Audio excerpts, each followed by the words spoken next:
Welcome one and all to Freedom Reigns, Syncretism with Santos Bonacci. Thanks for joining, folks. Wonderful to be alive in this beautiful time that we're living in.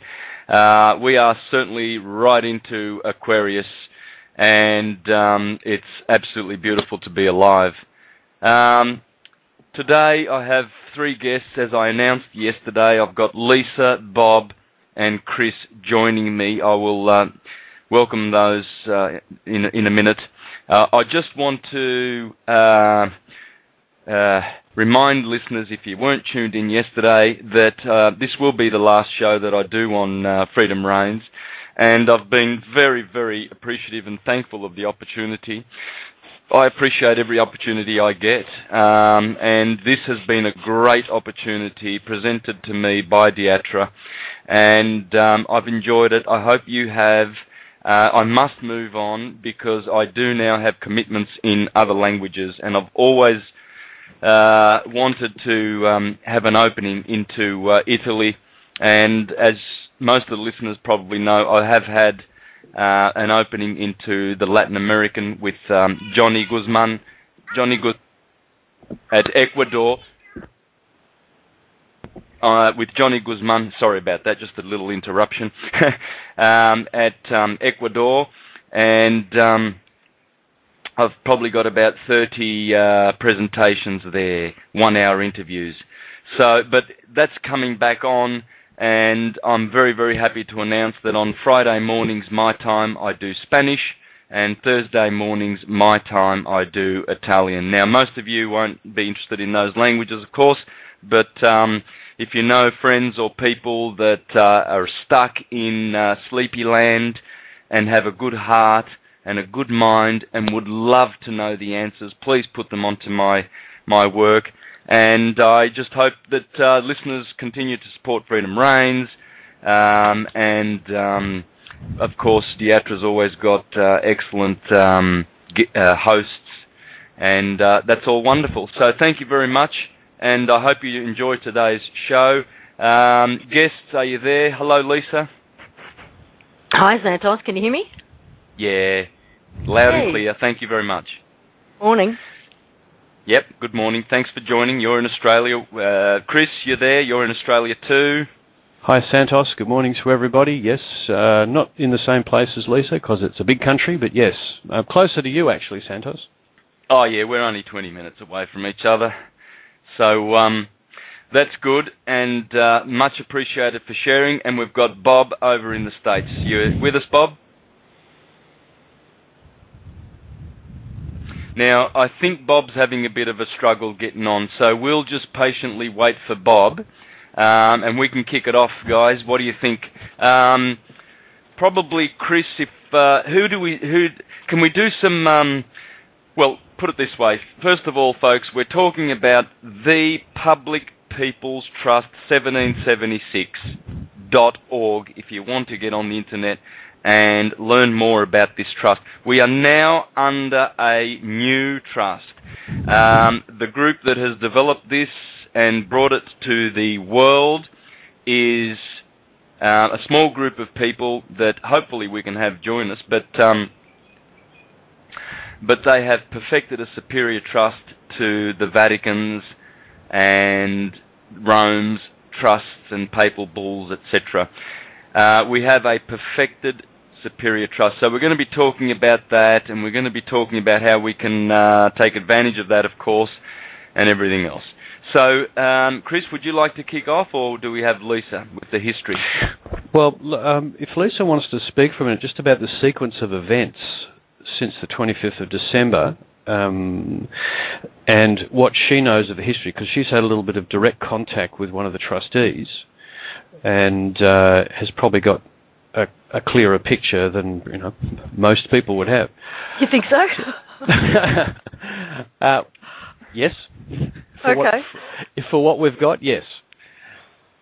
Well, as we all know, this went public on the 25th of December, and it took probably a week, I think, for word to really get around amongst the alternative media crowd, and for people to get our heads around what had taken place.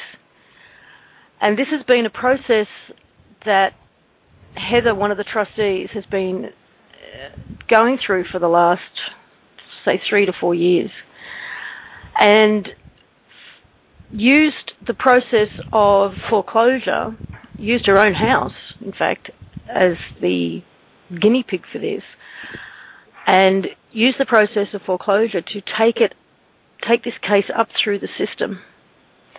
Not too dissimilar to what James McBride did, using foreclosures. But they ended up in different places and using different processes. And where Heather ended up was with the UCC. And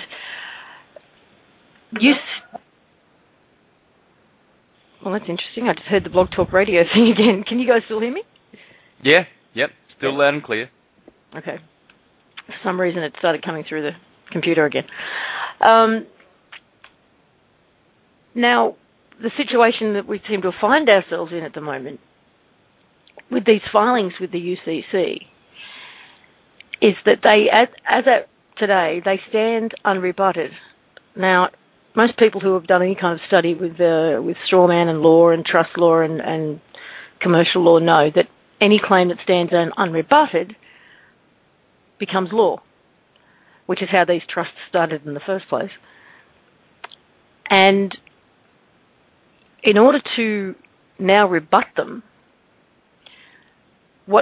from what we can make out, they have to do one of two things. They either have to invalidate the UCC, and by doing so, they actually invalidate themselves along with it, or they have to rebut these documents, which they can't, simply because the overwhelming evidence is there. So they're caught in a catch-22 at the moment, the powers that were. Yeah, and can you explain why it is that if they rebut them, then they will be, basically standing against UCC, which they really have to be supporting, right? Because UCC is the basis for all. Oh, Bob's with us too, by the sounds of things. I think so. Right. Can you hear me? Yes, we can hear you. Oh my goodness, I made it. Welcome, Bob. How are you, brother? How you doing, Santos? Great to be here. Yeah, very well, thank you. Actually, Chris can probably answer that question better, Santos. Oh, okay. All right. Well, look, that's no problem because we've got plenty of time, no breaks, 2 hours straight. Welcome, Bob, and thank you for joining us.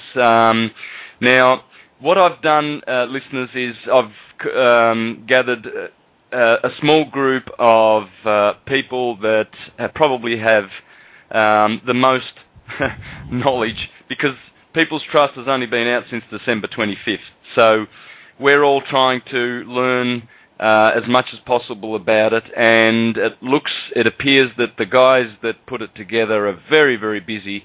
And would it be true in saying, guys, that they're probably spread out all over the world and keeping low profile at the moment? Is that what's going on? Yeah, I believe so. I know that one of them is in the United States. Another one is in Morocco. Mm-hmm. With the location of the third one, I'm not sure. Alrighty.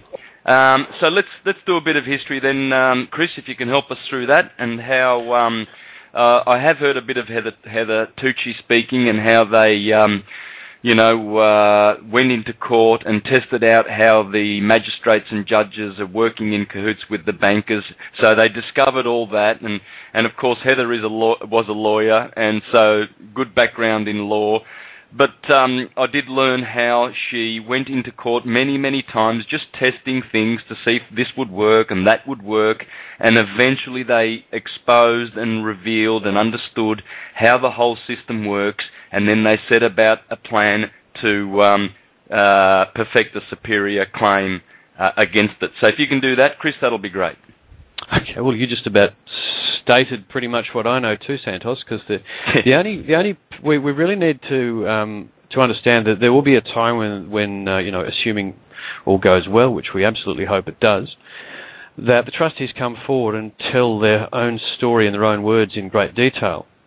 And the information we've got at the moment from Heather, from that interview, and a little bit of stuff directly from Heather, is that the three trustees have been involved in UCC law for a long time and had a great understanding of it, and also a really deep understanding of how the powers that were actually using UCC to control the whole financial system at a very high level, including, we think, we did a little bit of cursory research on universities in this country and finding it difficult to find any references to teaching UCC in the curricula that we looked at. Now, we didn't look at all of them.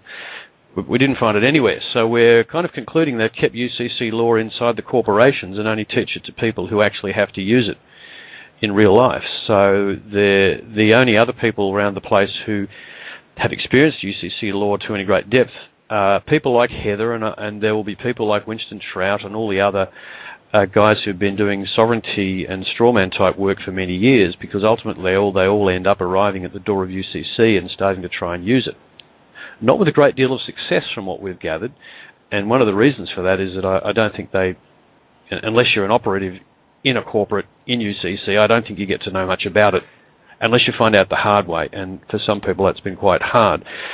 But the trustees sound like they were on the inside. They were doing corporate work in UCC and built up enough experience, and at the same time got a grip on how the powers that be were actually operating behind the scenes with UCC law, and decided what they appear to have done to us is set a massive trap, which the powers that were seem to have walked straight into. And based on incidents, information that's come up over the last week, we suspect the trap is about to completely close. And one of the things you need to understand about the UCC filings is that there's a sequence of events to it. The first thing to say about their website is that their website is not actually for public consumption. It was never really intended to explain to the people what the trustees have done, how they've done it in any great detail. It's actually the trustees publicly noticing the system as to the fact the filings have actually been completed up to a certain stage. And that's a requirement of the processes they were carrying out. They had to actually complete the public noticing. And what they did was simply tell us that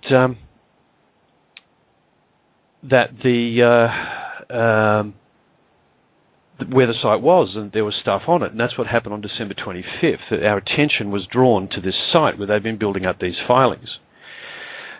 To examine the filings is a hard read. There's absolutely no doubt about that. They're all written in complex language. It's a mixture of legalese and English, and it takes some time to get the hang of actually, where to find the good bits in the documents, because there's a lot of repetitious stuff, a lot of cross-references to other documents. It's all pretty heavy going, but if you can get your head around some of it, then you can start to see what it is they've actually done. And it's relying completely on the standard kind of administrative process that many people who have been involved in dealing with corporations, because all the government's corporations, is in fact to make a claim against them and ask them to rebut the claim within a certain period of time, or they'll default. And then after the first period of time has elapsed, you actually notice them that they're in fault and remind them that they've been asked to rebut this claim. And if after the second time period they don't rebut, you actually put them into default. That's the very basic administrative process. And the UCC is a version of that. And I think the timing's a bit different, and certainly the terminology is different, but it's the same process. And once they're in default, in the case of a normal situation, just you and a corporation, you could go to a court with the documentation and ask for a summary judgment. In the case of UCC, it appears that it actually stands in law at that point until there's probably a process where you could attack it after the final default if you were the defaulter, but we're not clear on how that's done. But what is clear is that the trustees set up a sequence of situations where the powers that were in a position where they would default if they didn't rebut, and they didn't. So as far as we can tell, the document stands in law. Yeah, jump in, Bob. One important thing for people to understand and to realize when you're talking about the Uniform Commercial Code, the Uniform Commercial Code is the Bible when it comes to commerce. And one of the things in this whole history, one of the things that Heather was working on, she was actually investigating certain papers, documents, and claims that were made for Fannie Mae and Freddie Mac. And when she started to see a lot of the fraud that was going on, and understand everything in our world, in our system as we know it, is commerce. The government is all based on commerce. The court system is all based on commerce. The judge sits on a bench. When you look that legal term up in your Black's Law Dictionary, you'll find that bench actually means bank. They are administrating commerce. And so all the laws of the land eventually comes back down to the Uniform Commercial Code, the law of commerce. The world has become a market. And this is one of the things that you must understand when you're talking about the principles of law in our current system. It's all based on commerce. So anything that is entered into the Uniform Commercial Code, I mean, and you're talking about a mountain. It's probably a library unto itself. Just that if you were to print the code out, you probably would fill a whole bookshelf. I mean, you're talking about a mountain of statutes and codes that is very, very explicit and extremely precise in dictating how trade and commerce should be interacted internationally. So by filing these documents under the UCC code, and this is what they use as the basis for everything that they do. When they foreclose on your home, if they foreclose or they take your car or anything like that, they're using that same UCC process. So to a lot of people will say, oh, well, I've never heard of UCC and these filings don't mean anything. To invalidate the UCC filings would invalidate the entire system. It would invalidate all foreclosures. It would invalidate everything that the IRS does. It would invalidate tax collection. It would invalidate all of that because they're all governed by these laws. So they picked a forum with which to operate in that everyone around the planet recognizes. And this is something that is a public registry, so that once it becomes part of the public record, and if you know anything about law, when a claim is made and becomes part of the public record, when it is unrebutted, it becomes fact. It becomes true. And these claims are extremely explicit in what they're stating, that they are running private money systems. They are operating a slavery system, using debt and controlling the masses through commerce. And these claims that they're made are very distinct, and they can't really be rebutted. And another very interesting thing about these documents, why they're so, what I would say, bulletproof, is because they take the tact of making the claim that the original trust, and we're talking about trust law, whenever you're dealing with the transfer of any kind of property, you're talking about trust law and contract law. The original trust was between the Creator and the beings on earth. The Creator is the one who grants everything. And these documents literally tie us back to that original trust. The earth was given to man to dominate, take care of, to be custodians thereof. And every human being, therefore, as a living, breathing man, woman, and I'm including both, you are an inheritor of that trust. You are a beneficiary of that trust. Everyone gets a portion of that trust. And no one can stand between you, yourself, and your Creator. There's no other authority. So we're asking them, do you have a claim higher than the Creator's? You can. And thus it becomes unrebuttable. Now, does this go back, Bob, to the papal bull Unum Sanctum by Boniface VIII? This goes all the way back to, you're talking about all the way before that. No, I know, but see, UCC and the Vatican and Rome and the whole system is actually, they're operating under a papal bull. Of course, that's the maximum authority they've got, right? You're talking about. Well, as you said in the beginning, it's superior to that trust. It's superior to that claim.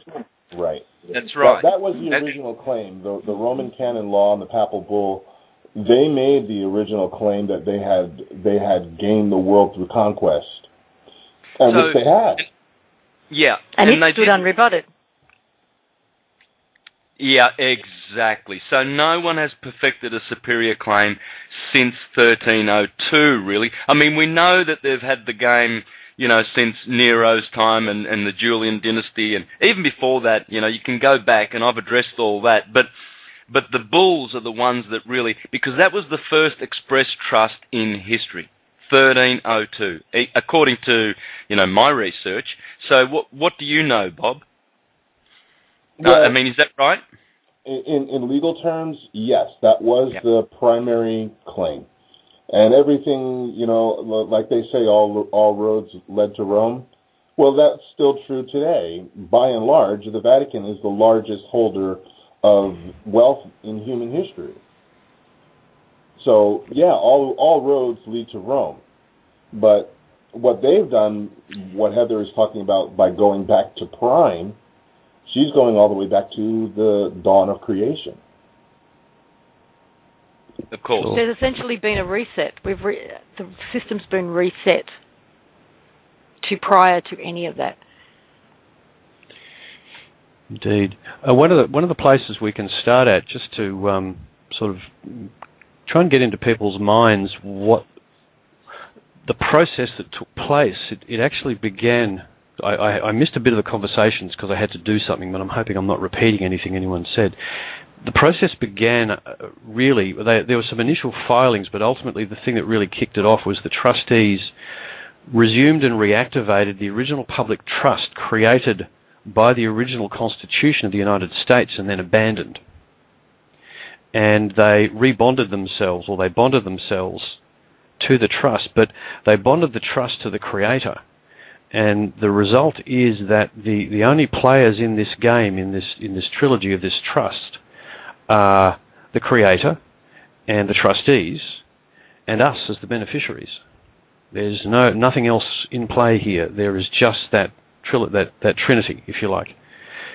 Would that be an accurate statement, Bob? Perfect. Okay, and this is when you hear, if you're going through the documents and she talks about everything has to go back to prime, this is what she means. It's got to go back to the original trust that the Creator made with man. Indeed. Now, the thing about that is that's never occurred before on this planet in terms of an organized government. The trusts that the Catholic Church created,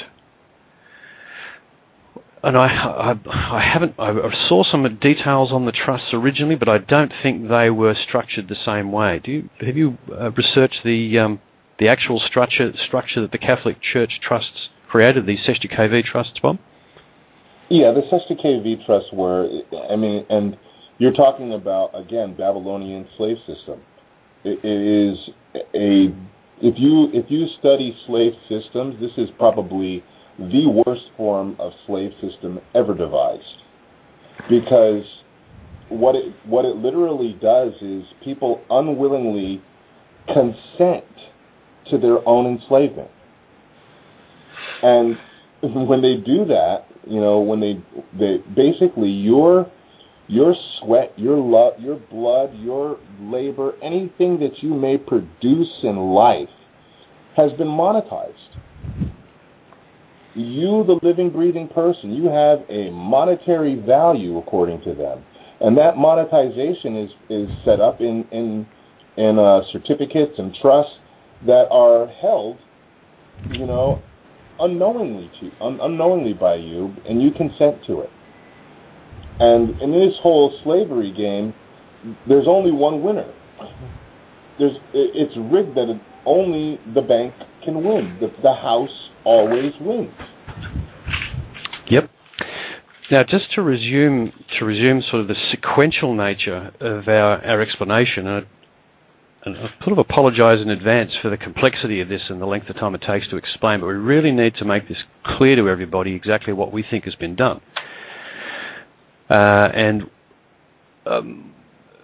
Once the trustees had resumed the trust and expressed themselves as trustees, and if you logged onto the website, read one of the trustees' bonds. They're all the same. Just read one of them, and there's some brilliant stipulations for the commitment these people make.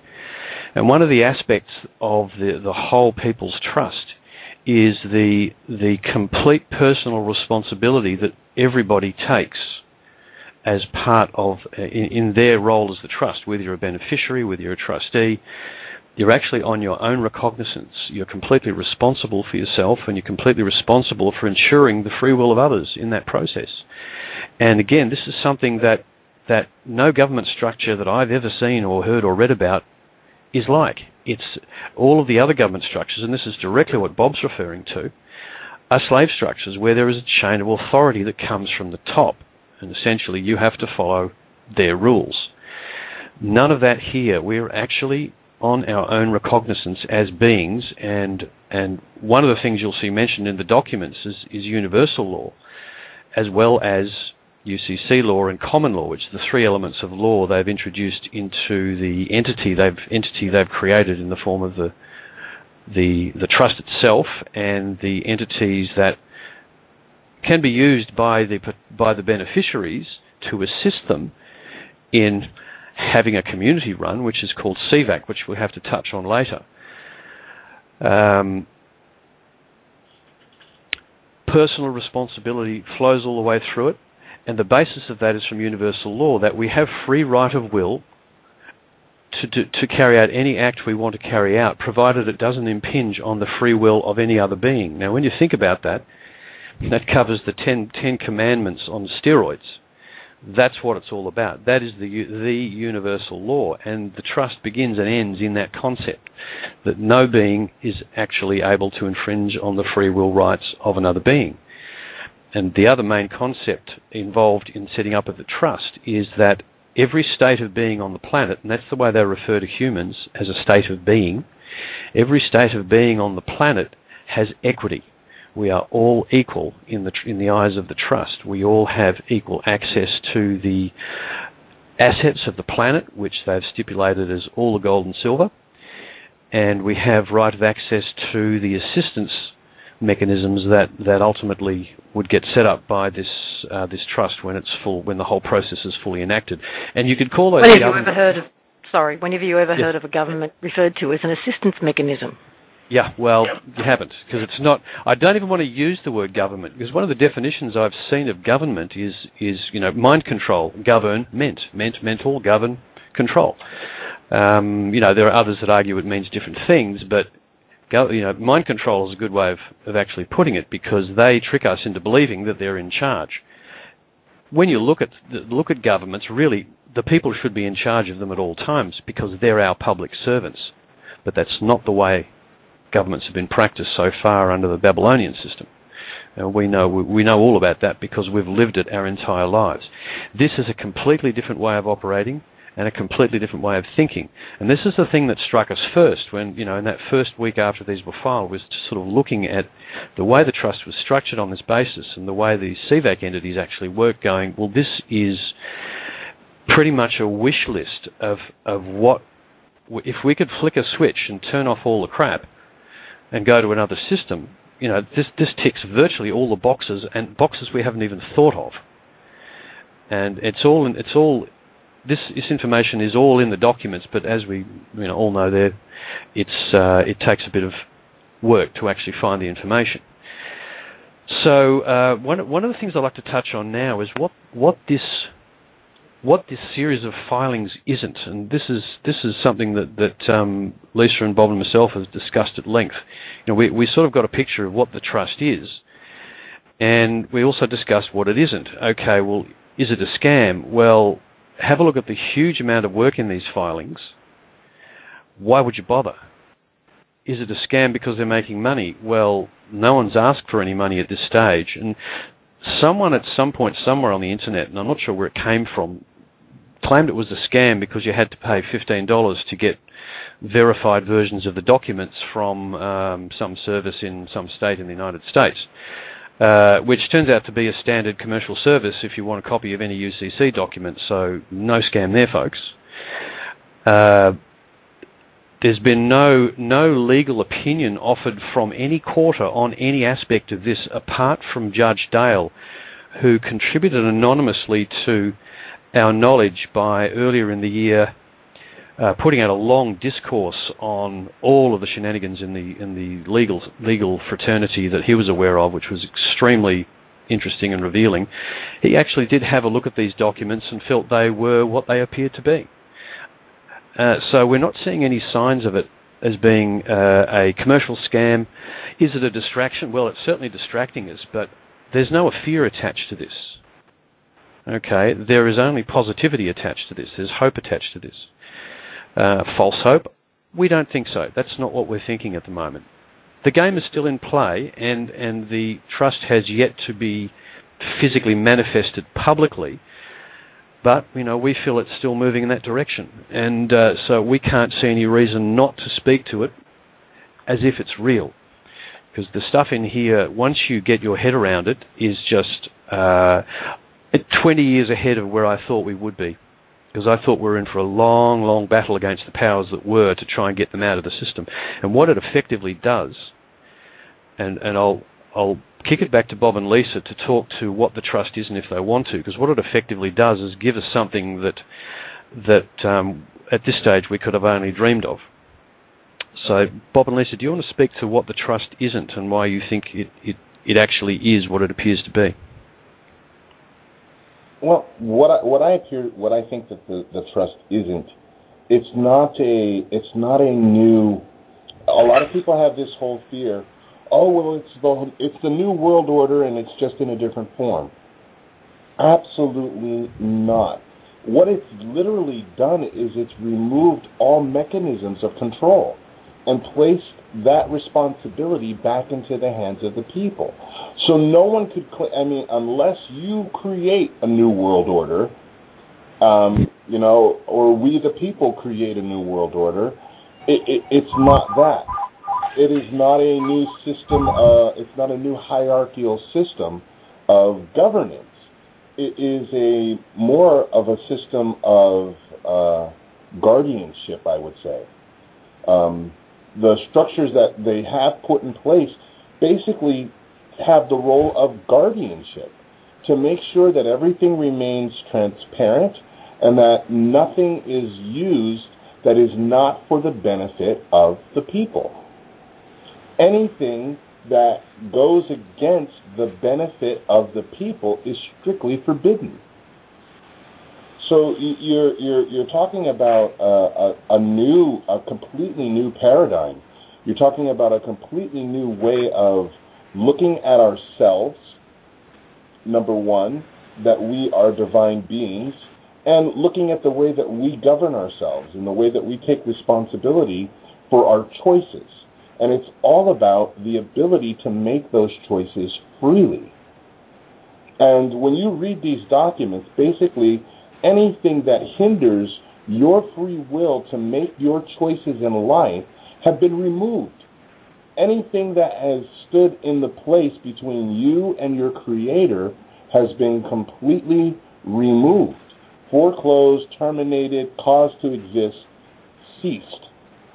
This is the first time in human history where we actually have documents that not only validate, our basic unalienable rights, but codifies it in such a way that it cannot ever be taken away without your consent. So Bob, to feel the benefits of this trust, because people would love to feel. I mean, imagine some of the listeners would be, in situations in courts, fighting for this, fighting for that, probably mortgage, and they'd love to feel the effects of this.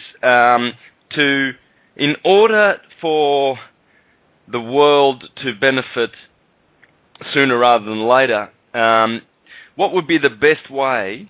What would be the best way to do that? Obviously, get the word around, right, that we're under this new trust. So, any suggestions there? Well, disclosure is extremely important because people need to know that this has been done for them. We talked about this a little bit earlier privately. When the Berlin Wall came down, or when the order for the Berlin Wall to come down was first given, people didn't automatically just start crossing over. There was still a lot of trepidation. There was still a lot of fear. And it wasn't until this young man, about 21 years old, jumped up on top of the wall, and everybody was like, what are you doing? And he's looking around, and the police are also looking around, what do we do? And they weren't getting any orders from their superiors, and nothing was being done, so he jumped over to the other side. And when the others saw, he made it over and he was not harmed, then everybody started to crawl up on this wall, and within 5-10 minutes, they were literally tearing it down with their hands, literally, tearing the wall down. And this is, I think, where we're entering into. This has been done for you. Now, the announcement has been made. Look, this is what we have discovered. The fraud is real. It has been documented. It has been codified. These powers that were are, by their own consent and by not rebutting the claim, they are admitting to it. And you need to think about this. A lot of these people are named by name. You're talking about government leaders and officials, owners of the Bank of International Settlements, the United States government, and all the various different forms of state governments around the world have been accused of running slavery systems, accused of treason, and I'm talking high treason, which is punishable by death in most countries. Okay?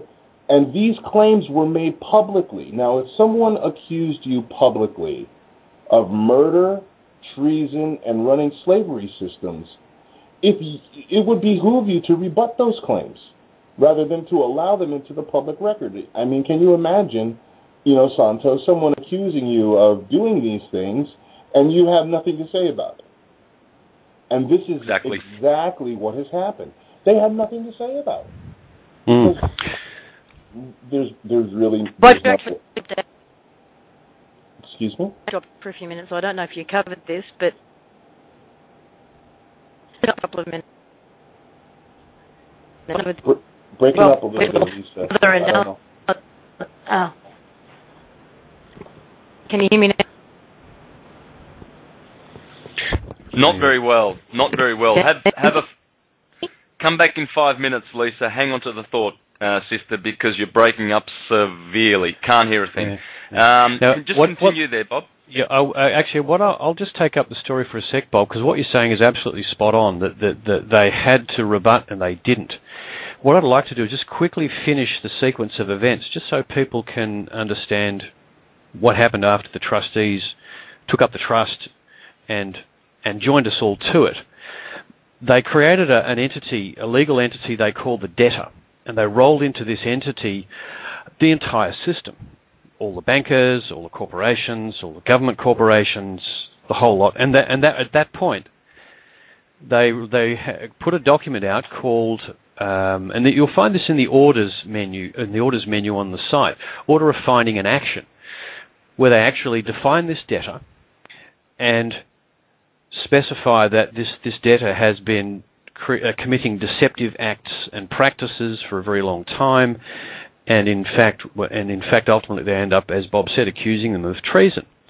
And the sequence was set from that point onwards. Once the accusation was made, there was really a requirement to rebut, which they didn't do. They actually the next step was to actually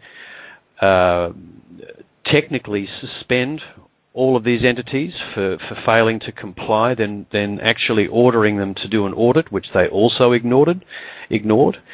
And then there was an order of finding, which is essentially putting them on notice that they're going to be foreclosed on. And then there was an order of termination, which actually shut down the whole lot for cause. And the cause was failure to rebut treason against us, against the one people.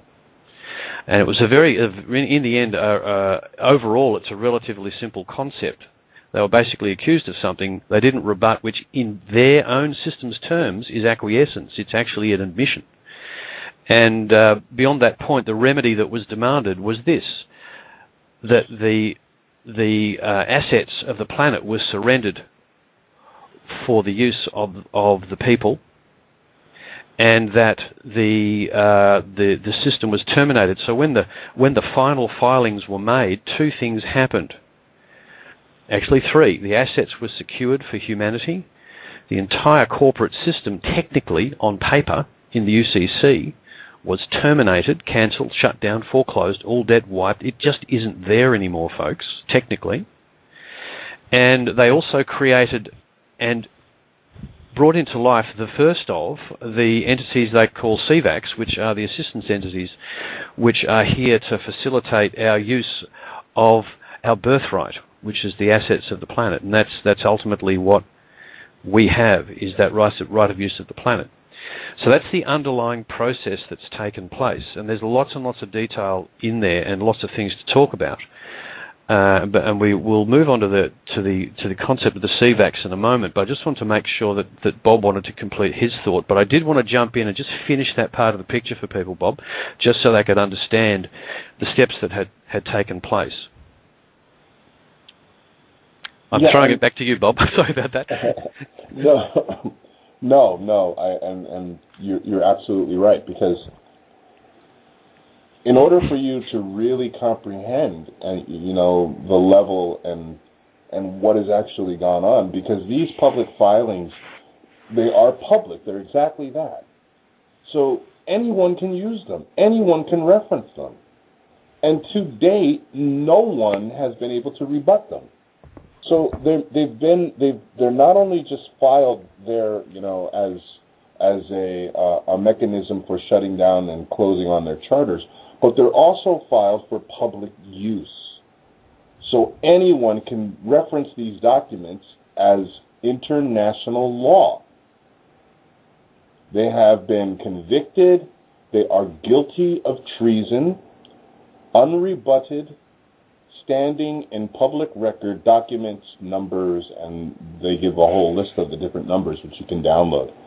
So what people need to do is, number one, understand that this has been done for you, and all you need to do in order to take advantage of it is to identify yourself as a living being of the Creator, one of the people. By making that claim, you have identified yourself as not part of, because there's only two parties involved here. You're either part of the debtor, or you're one of the living beneficiaries. And everyone is given that option, even the powers that were. Are you going to be part of the quote unquote what's listed in the debtors and therefore guilty of all the charges therein? Or are you going to be one of the people? And this is a choice that everyone, because you can't get around free will choice. If you choose to continue to slave for the system, I'm sure they will more than accommodate you. Or you can make another choice and say, wait a second. First, before I accept anyone's authority, you prove that this isn't true.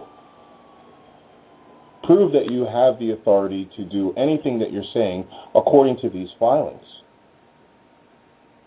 And this is people need to start to become like that 21-year-old and stand up on top of the wall, and understand and recognize that you are free if you choose to be. That's it. I mean, the hardest thing we had to get our heads around when we were looking at these, we realized about, a week, 10 days in, that the effect of these documents is to literally wipe the slate clean. Try getting your head around that. Okay? All the companies are still operating. They're all still sitting there. They're doing their thing. At some point in the hierarchy of those companies, they're, right at the top most likely, there are people who know that this is going on. And they know that ultimately they can't stop what is to follow, which is we the people ultimately taking action on our own behalf based on the work that the trustees have done, and literally, reclaiming our freedom. I think Guys, can you hear me now? Yeah. Yes. Sorry, I've been quietly sitting in the background reading a whole blurb that Heather's been sending me. I'm just kind of trying to get my head around what she's saying. She's still actually typing. And one of the things she said, I'm just trying to find. Where is it? This inauguration is the calm before the storm. Get ready. A storm of love and peace. But, yes, a storm nonetheless. Now, what we've taken from what's led up to today's inauguration is that by going through this process, this inauguration as they've always done it and just repeating what they've always done, results in a couple of things. That being that if the One People's Public Trust, and we haven't had confirmation on this, so this is speculation by us at this point, that whatever oath was taken today has been or will be very shortly registered as being an oath to the people, truly to the One People's Public Trust. So I think as Chris put it earlier this morning, he could have got up and said, I'm a black duck, and it would have been registered as an oath for the One People's Public Trust. And one of the other comments here is that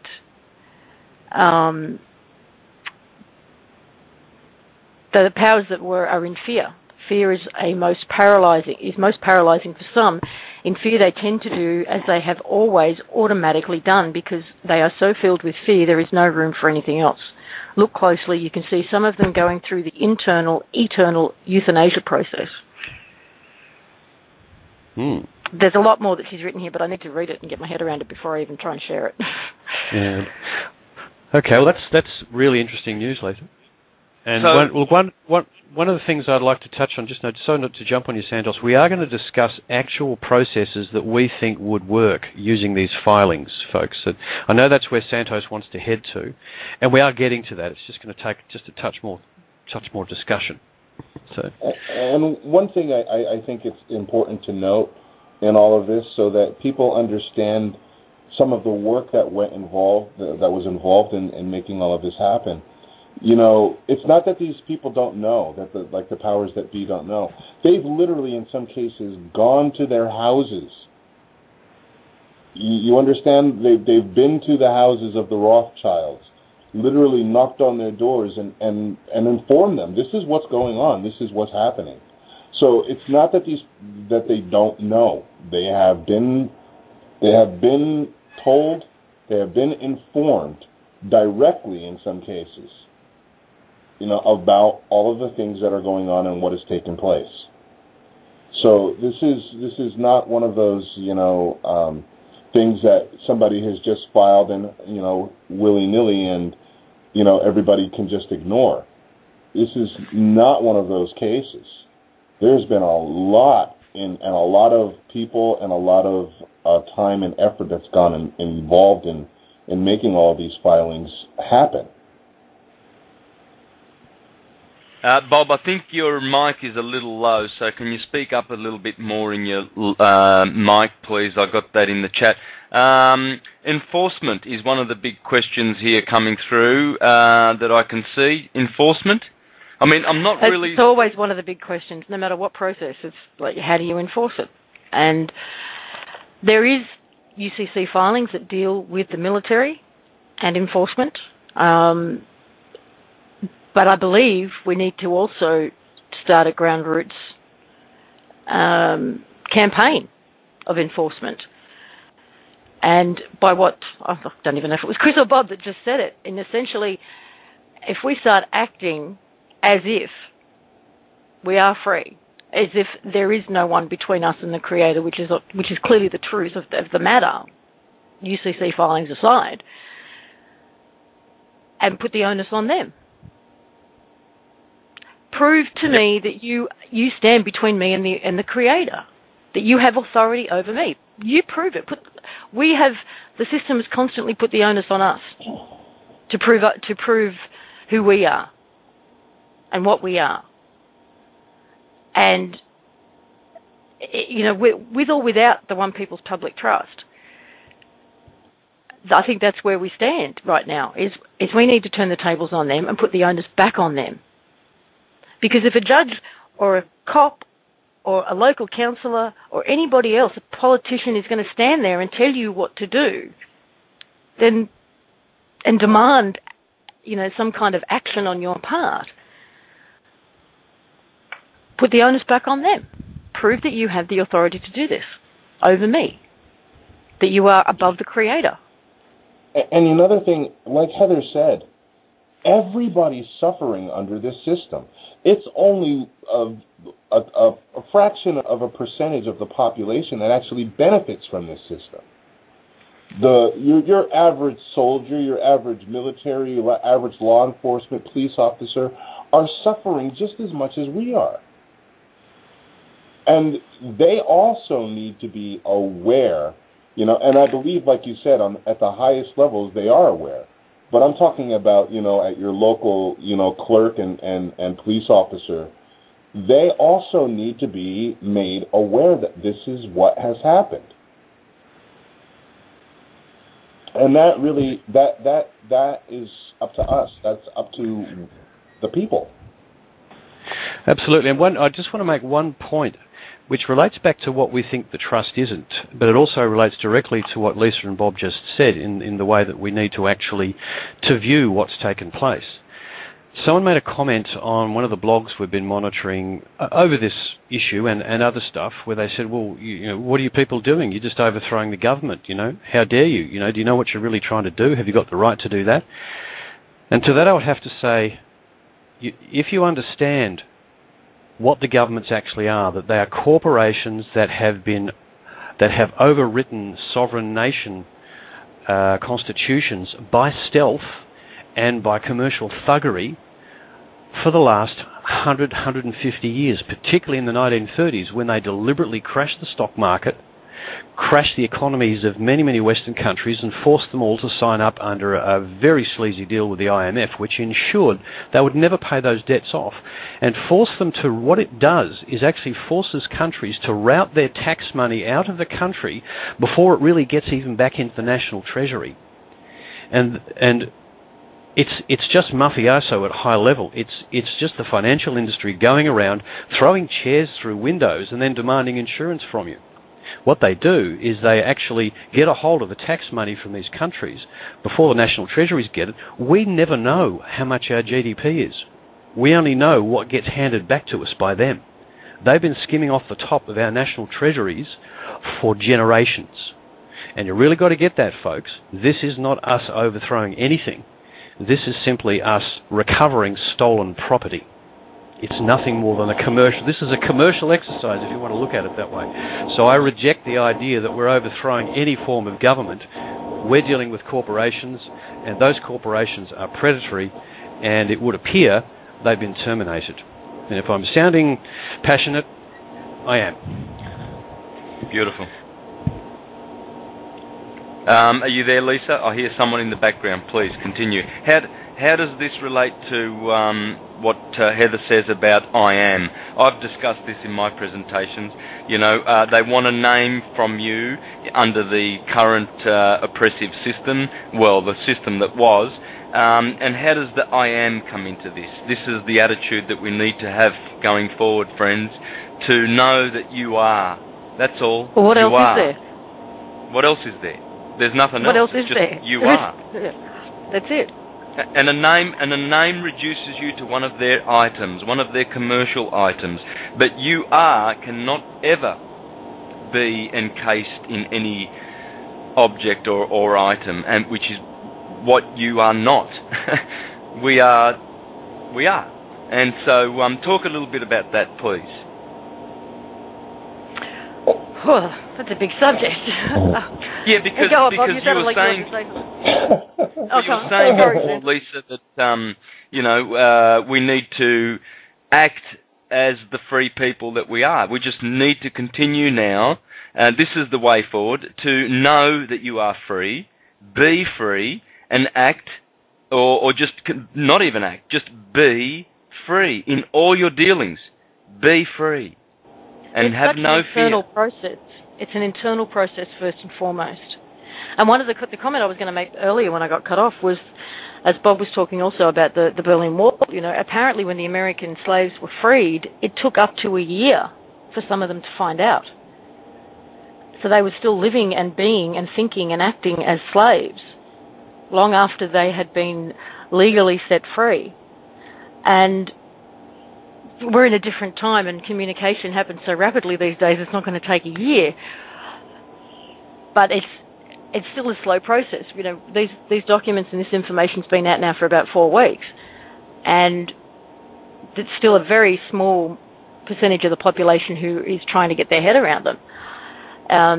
Which is why I say we need a bit of a groundswell movement to start sharing this information with each other and sharing it with your family and your friends and your social networks and whoever you're connected to. But first and foremost, it's an internal process. And there are still, we've talked about this on our show several times, the idea of self-governance, of the relationship that you have between yourself and the Creator being the only relationship that governs how you act, how you be, how you do, is scary for some people. It really is. They like the boundaries. And we've been brought up with those for generations now, where we don't have to think for ourselves because there is a rule, there is a law, there is something to tell us what to do in any given situation. So you don't have to be responsible. You don't even have to think about it. Good point. And we're being asked now to start to think, to start to be completely and utterly self-responsible for our every thought, word, and deed. And not because there's a consequence in terms of a fine to pay or, prison time or, any of that rubbish. Not because those are the consequences, but because of the spiritual consequence to who I am. And that's where we all need to step into. So if those laws are gone, if those consequences are now not governing my actions, then what is? And it comes down to you and who you are and your relationship to your Creator.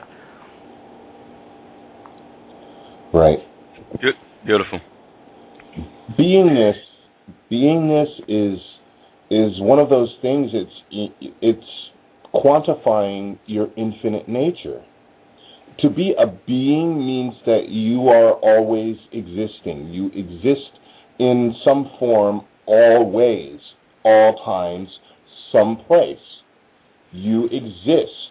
As soon as you put a name to yourself, you have defined. You have now become relegated from an infinite being to a finite being.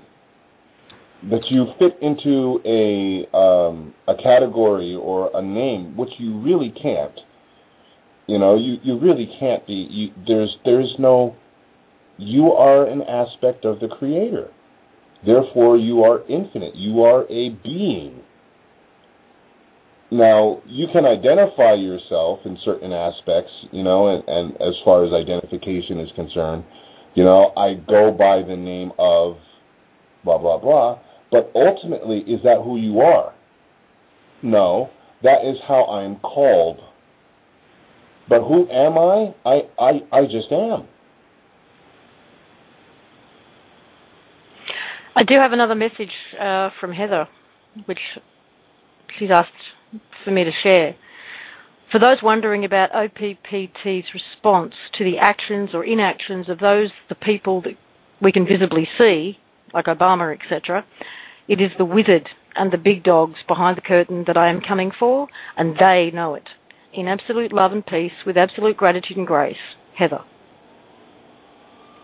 Gotta love that.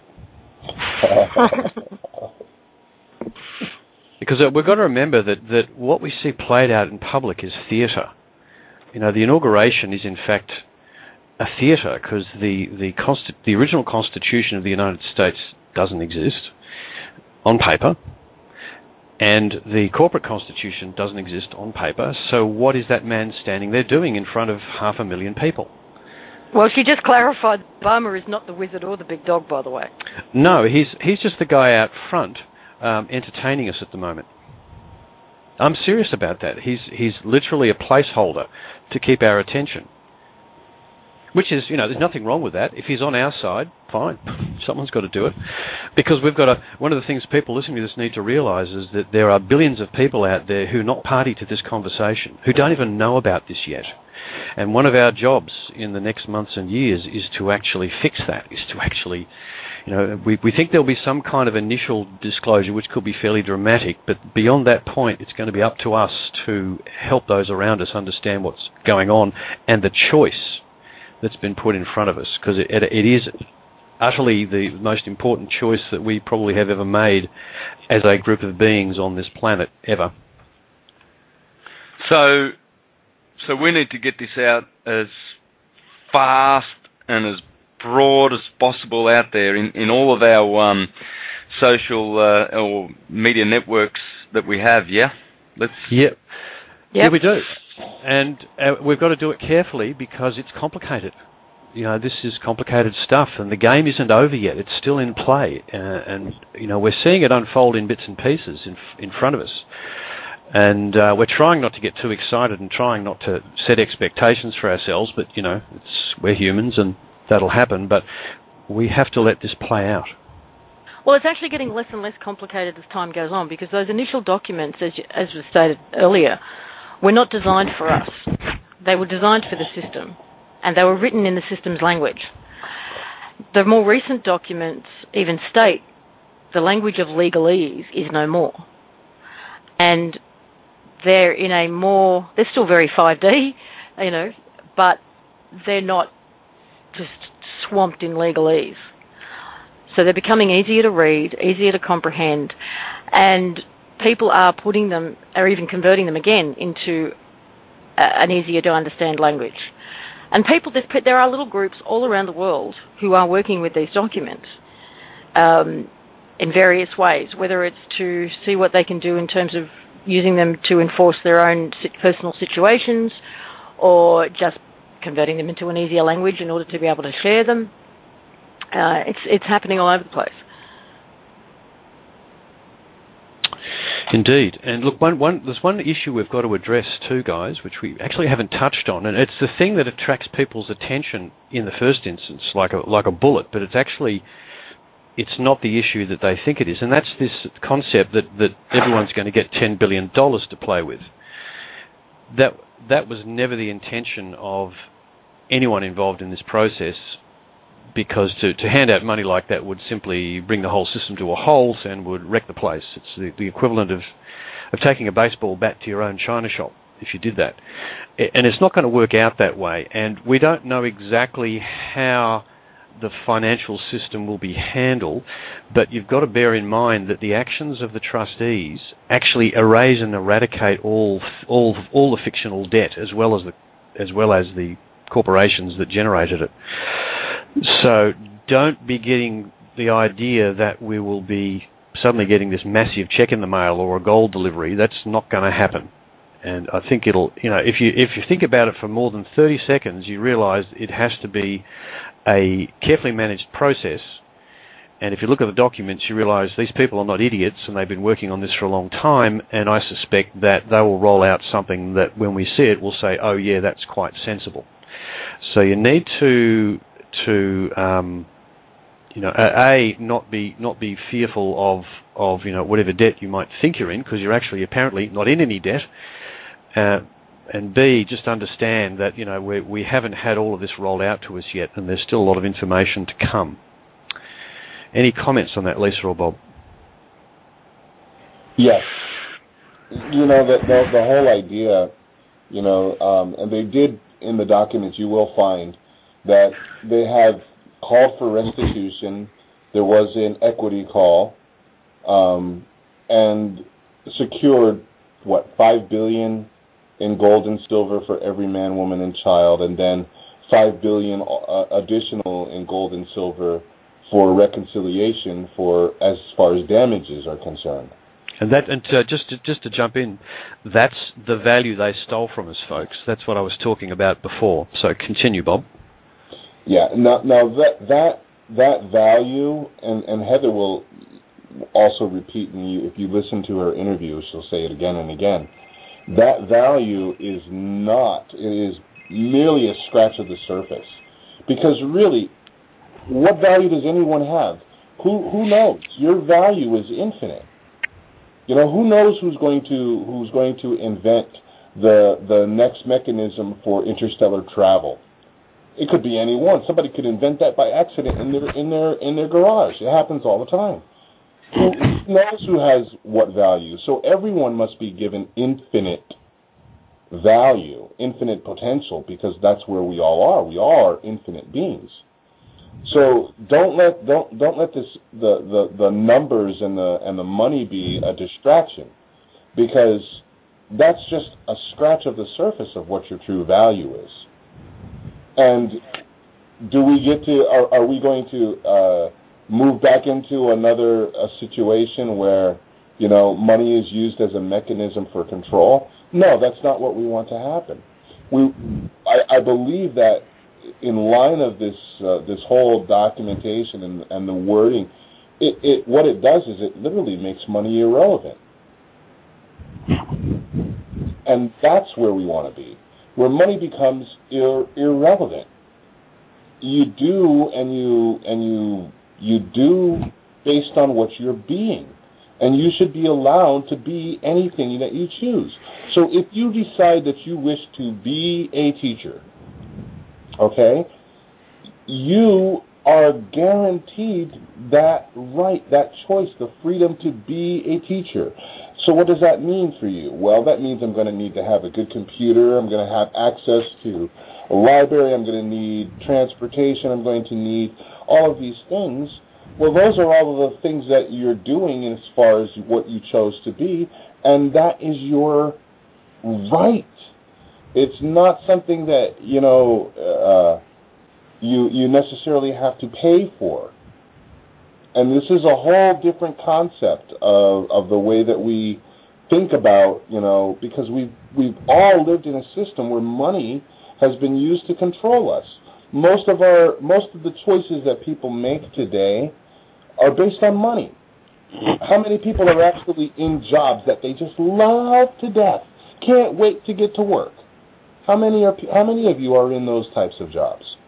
Or are you in the job that you're in because it pays a certain amount and you have to pay the bills? Is that what you would really choose to be doing? Is that what you would choose to be being? Probably not. But our whole concept has been based on making ends meet and gaining, as much quote-unquote money as we can. And that has been the dictator of all the choices that we make in our occupations, how we spend our time, or how we don't spend our time. How many would like to spend more time with their families, or just to go on vacation and see the world. You don't have those choices to make. And this is the state that we find ourselves in. So when we talk about what does it mean to be free, it means to be free, to be rid of all of those quote-unquote obligations. Because if all that you have in your life are obligations from moment to moment to moment, have to go to work, have to pay my taxes, have to do this, I have to do that, this is the definition of slavery. You have no choice. All you have are obligations. So what we're saying is all those obligations are now removed. So now what do you choose to be? That is a really, really confronting thing, because billions of us on this planet have just never been in that position before. And this is why it's taken us a couple of weeks to get our heads around the implications of what's happened. And as time goes on, we're seeing it just become more and more momentous, the potential for change here. And all over the world, people are starting to get it. If you want evidence of that, if you go to removingtheshackles.blogspot.be, actually, removingtheshackles.blogspot.be actually is correct. Go back a few days. There's some writings from two people.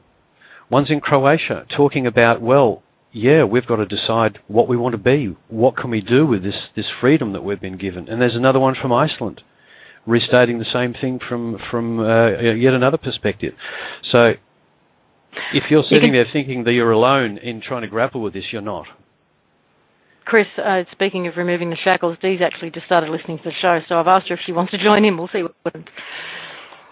That will be great. That will be great. Guys, some of the questions coming in now.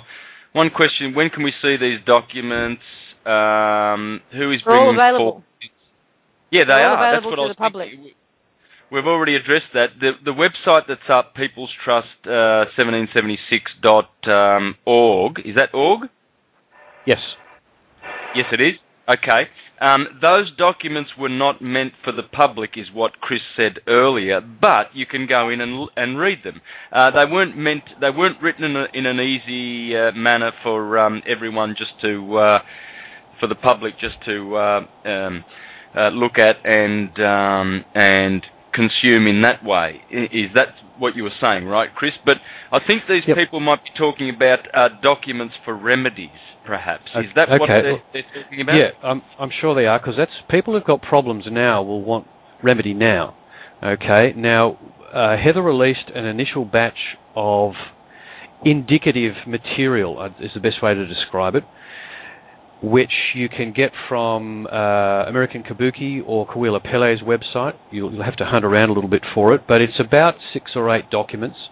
We've been through some of them in detail, and we can see the direction they're headed. Now, you potentially can use some of them as are, and others of them will have to be adapted. But I think what the trustees were doing was giving us an indication of the style of usage that they're recommending. And Heather has clearly said that it's up to us to actually use this and create our own remedies. And we've got an example of that we're working on at the moment, which I'll describe in a minute, but I'll just sort of round this out by saying that all over the planet there will be people who are looking at what the guys have done and we'll start using this. We're right on the cutting edge of this, folks. We haven't got a suite of documents we can roll out right now and here it is, fill in your name here, wave this at the judge there and all will be well. We don't have that. We're not there yet. We're on the way there, but we're not right there. Now, I just want to explain the thumbnail of the process that appears to be involved is simply this: that as part of a filing, and I'll talk about a generic filing you want to make to a government department or to a bank or whoever, is simply to say, you've made a claim on me. Let me start with I am a living human being. You've made a claim on me.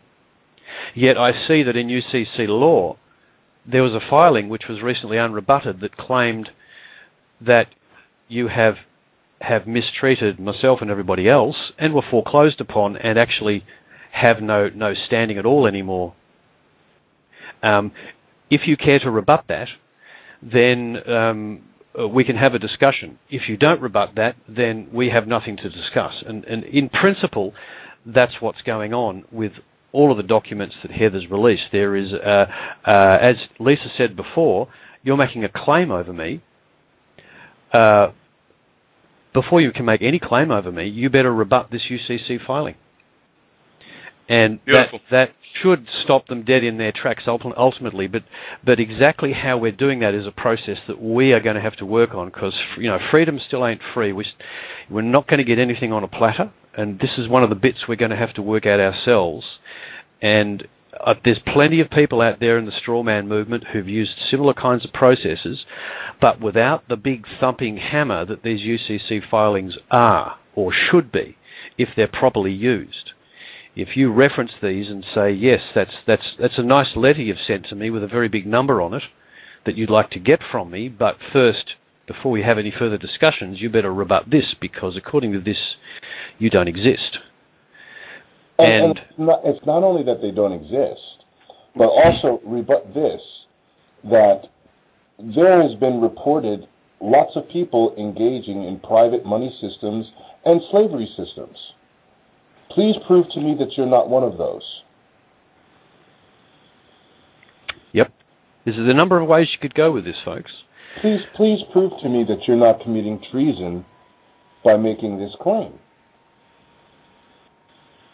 Guys, we've got a caller. Would you like to take some calls? Okay, let's go to... Okay, well, it's code 562. So, caller with code 562, are you there? Hello? Hello? Can you hear me? Yes, very well. I have been following this since December 25th, and I have, my question is, I'm hearing what you say, and I'm really grateful for this process, but I would like to know, are they going to give classes on how people can create remedies? And to spit it out bluntly, I just want to say to you that the police, if any of the things that you suggested, you said to the police, most of them would take you physically, hurt you, and force you wherever they wanted you to go. Yep, can I speak to that, Santos? Oh, yeah, please. Yeah, sorry, do you mind giving us your name? Chris. Oh, okay. I think I can remember that, because I'm Chris too. Chris, you're absolutely right, because at that level they won't have any idea what's going on, and that's a very, very common problem with anyone attempting legal remedy with the system as it stands, because behind every piece of paper is a gun. Now, one of the reasons we're not rushing into this is the one you're speaking of, and the advice that I've heard from many people in the strawman/sovereignty type movement is not to attempt to use these kinds of legal moves on operatives in the streets, on their agents in the streets, because they're not trained in it, they don't understand it. And the thing we have to remember is that they're one of us. They're actually in the same position that we are in relation to the people's trust. They just don't know it yet. So I have to tell this straight up now, and I'm sure Bob would agree and Santos would agree, do not try this in the street with policemen. The lowest down the system you should really might be a clerk of courts or a judge, if you actually want to actually bring it to the attention of a judge as part of a situation that you're in. But I really wouldn't go any lower, because they won't get it, and they're trained when they run across something they don't understand to stick a gun in its face and handcuffs on it and haul it off to somewhere where they can hand it over to someone else who'll make more sense of it. I have a slightly different take on it. Mm-hmm. No, don't wait until you're in a situation like that. Thank you, Lisa. Take it away. Pay your local police station a friendly visit to work. And I just want to have a about this. You're not nothing wrong. You're coming in and have you been informed, through your hierarchy about any of this? If ask some questions to me. You know, preempt. Go down, you know, whether it's a police court or, you know. You're breaking up there, Lisa, pretty bad. Yeah, well, you might have to. That's a relief because I thought maybe it was me. And just to let you know, I'm an older woman. I'm a school teacher. I don't have problems with the law. Neither does my son. But he was in a situation where he took two friends out to dinner. They took a cab, you know, because they were drinking with dinner. And his card was left at the restaurant, so he told the cabbie he would go up to his place and bring down the money. And when he walked out his door, there were 10 policemen there that handcuffed him. What? All I can say is, you know, I can just sit here and shake my head at that. That's ridiculous behaviour. Well, it gets more ridiculous. I'm not going to go on with the story, but he was never given a ticket. He was never charged with anything. He didn't do anything. True. But I'm just getting into the, you know, and he's never been in any kind of trouble. No, see, that's where this. That's a great example. My question is really, when will this get to the point, or we have enough information or help to really be able to move with this? All I can say to that is this is a process.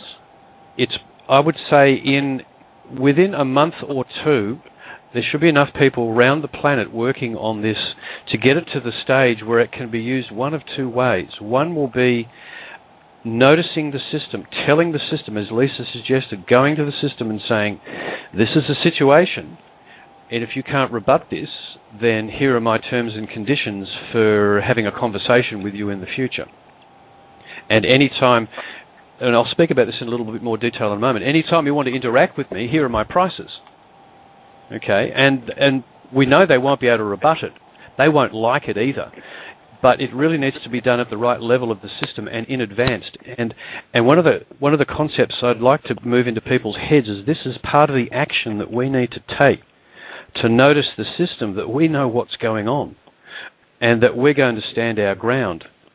It's very dangerous to do that at street level. Your son was in a very dangerous position, and the last thing you want to do is provoke those guys when they're all in that situation. And one of the really important concepts that we've run across from another process that we're involved with called the Divine Province is that if we want to take this path, we have to go to peace with them. Okay, we're not going to be at war with them per se. This is not where we're going. We are going to peace, and we are going to literally walk away from the old stuff. We have to keep that in mind any time we interact with them. When we want to act proactively as much as possible when we've got the processes sorted out so that it can be done in a very civilized manner and kept at peace. And one of the things to always bear in mind is that people that you're dealing with are just another one of you. It's the classic in Lakesh. They're another one of us. They're just in a different place, and their knowledge and attitude is different. And it's part of our responsibility to try and move them to the right place when we're dealing with them. And I know this. I'm kind of talking theory, and you want to know what to do on the street. But no, I don't want to know. Actually, this isn't on, I guess when you mean on the street, you mean with individual police people. He was completely compliant. He didn't cause any problems. That's probably, why they let him go.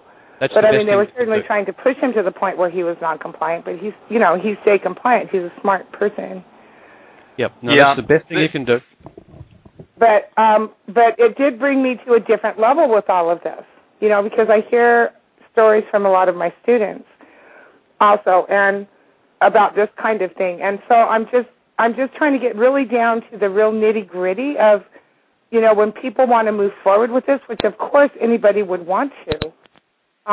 Do you think that they're going to come out with some more information to help us get comfortable with it on how this is going to really look day to day for us? I actually do. I mean, Heather keeps saying repeatedly that it's coming. More is on the way. All will be revealed. I think there's more. There's so much more. Yeah. Look, one of the things that's required to really give this process traction is some form of widespread public disclosure. Now, for instance, we as a group yesterday were doing what Cliff I would call wild-ass speculation.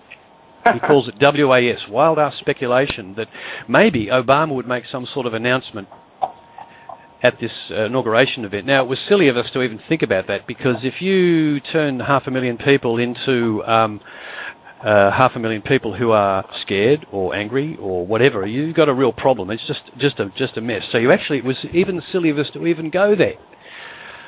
But ultimately, there needs to be some sort of disclosure take place, because all these guys in government are sitting there and they know what's going on. It's absolutely inevitable. In fact, it's actually required of them. And once that process has taken place, then our individual actions will still be required, but will be that much easier. And we know that the trustees haven't yet released anywhere near the amount of sample material that I'm sure they would like to release to it.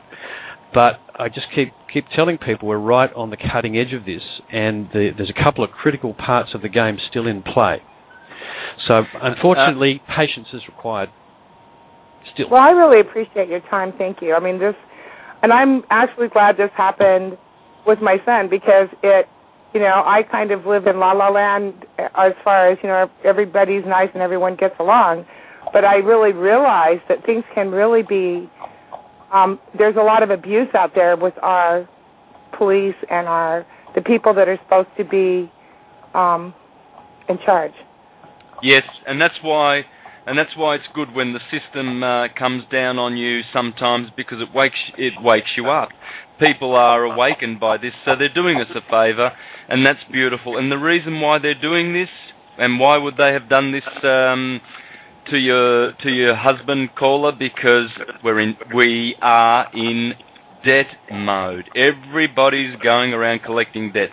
So since the trust, we have been out of debt, and we will see that these incidents will become less and less and fewer and fewer.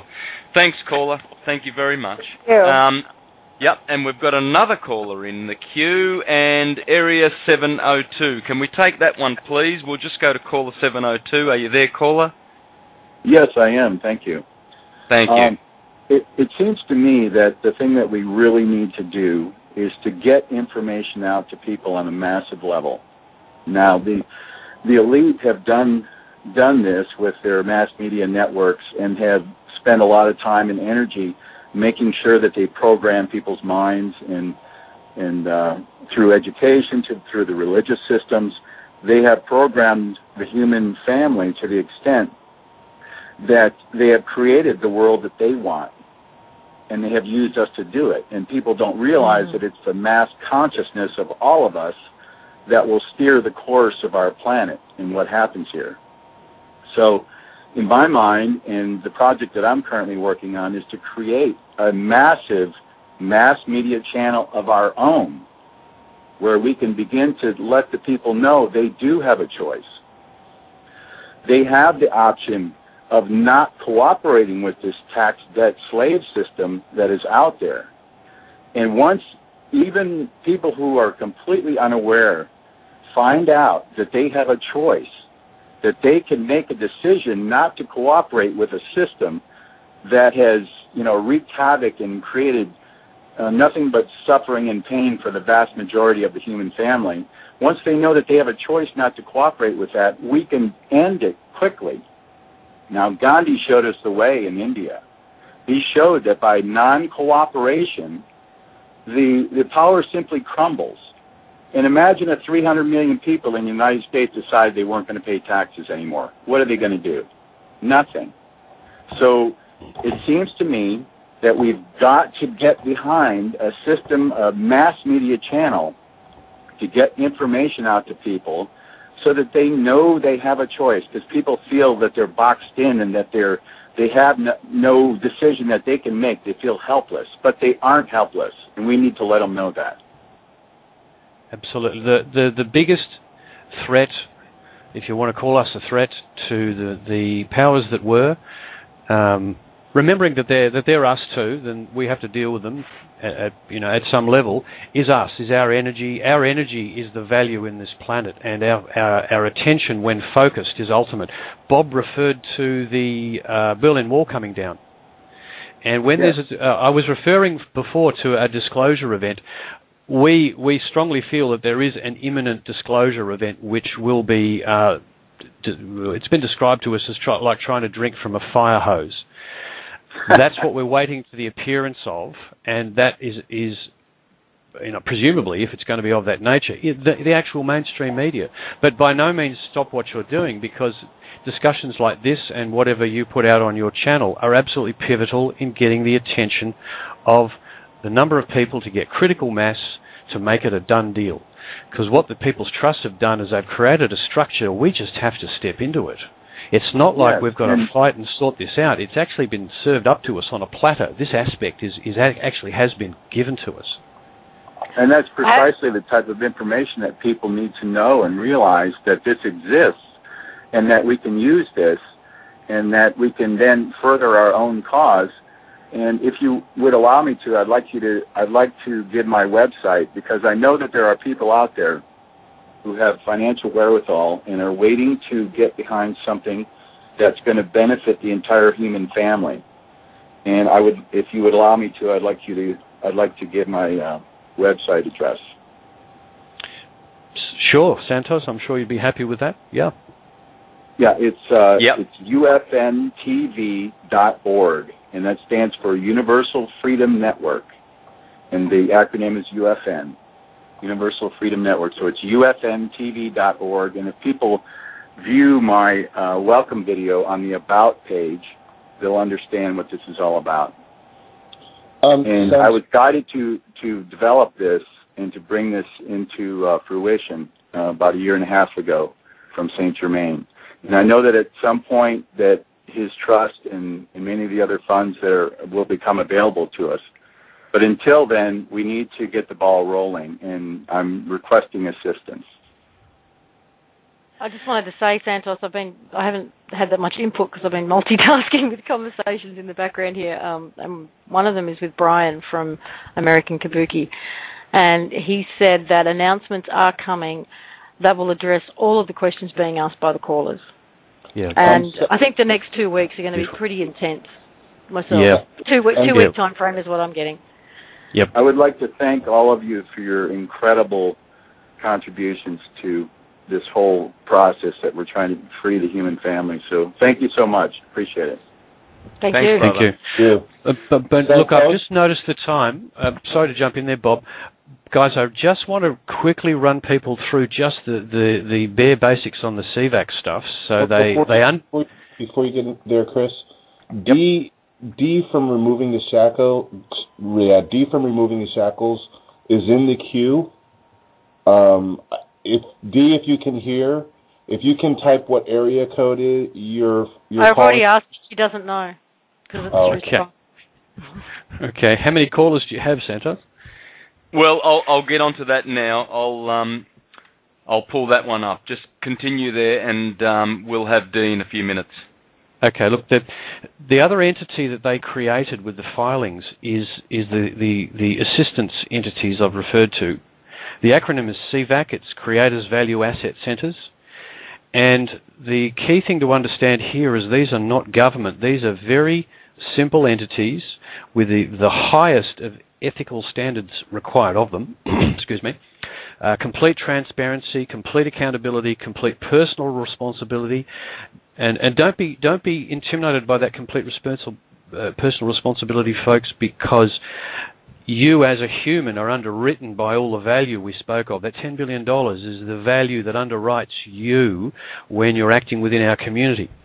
Now, what the CVAC does is it provides a hub on which you can build projects, on which you could build further methods of administration by process.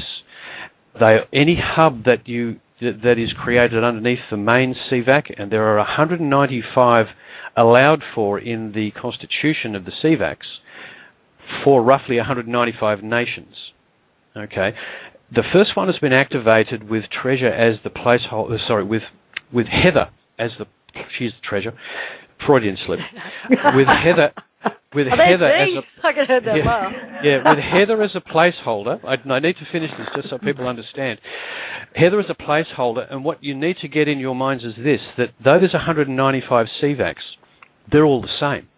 You belong to every one of them. Every one of them is required to assist you in experiencing whatever it is you want to experience on Earth, and using your value to add to that experience.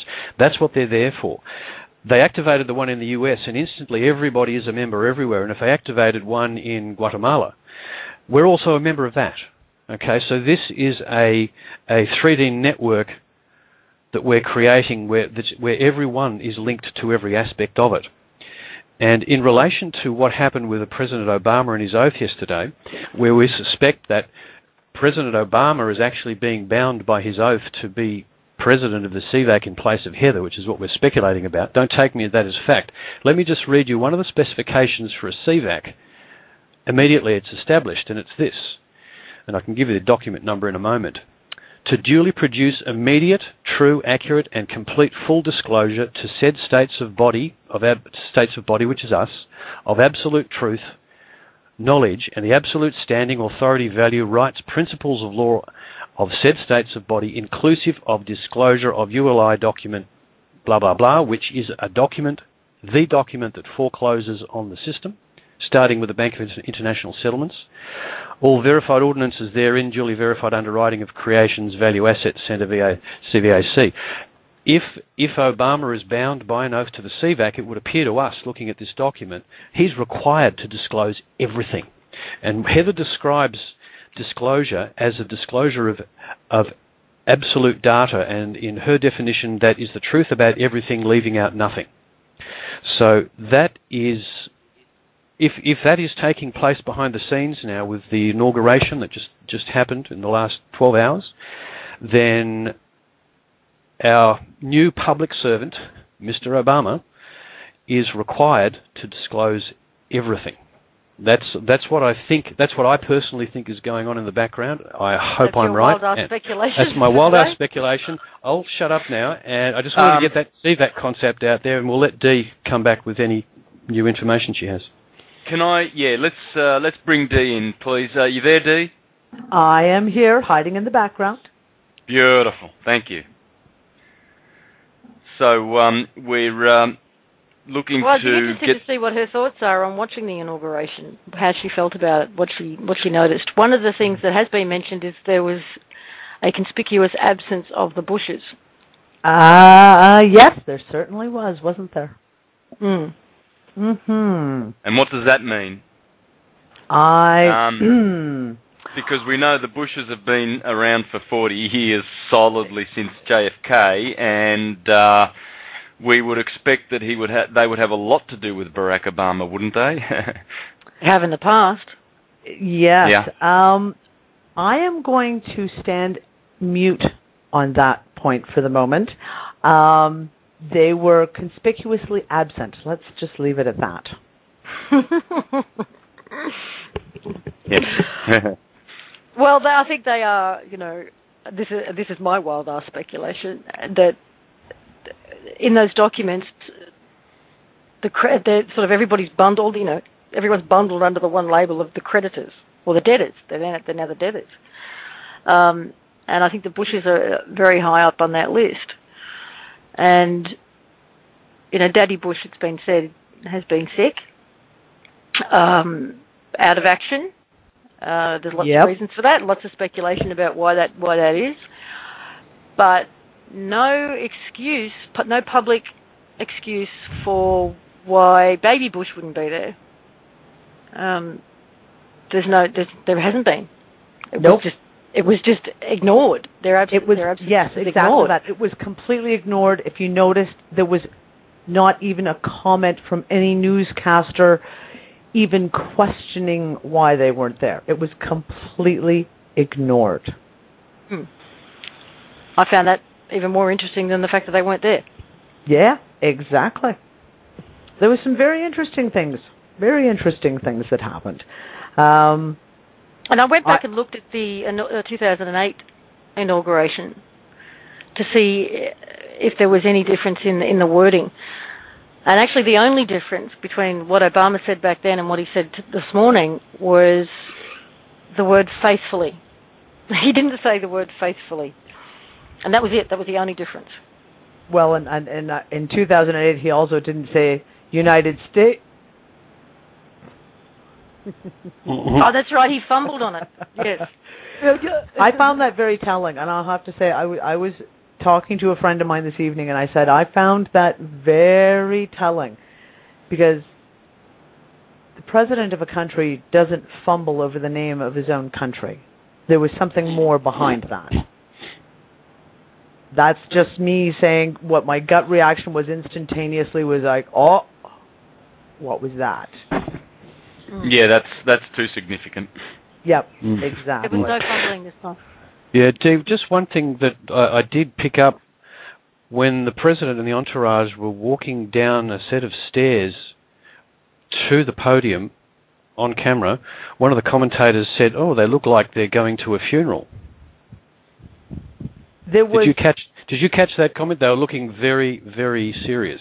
Very serious and somber, and yes, and it was.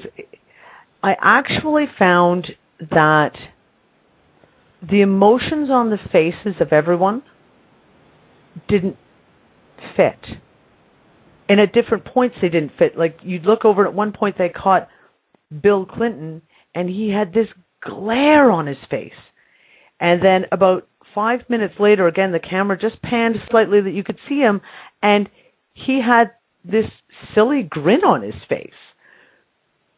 And at the same time, during a point of the inaugural speech,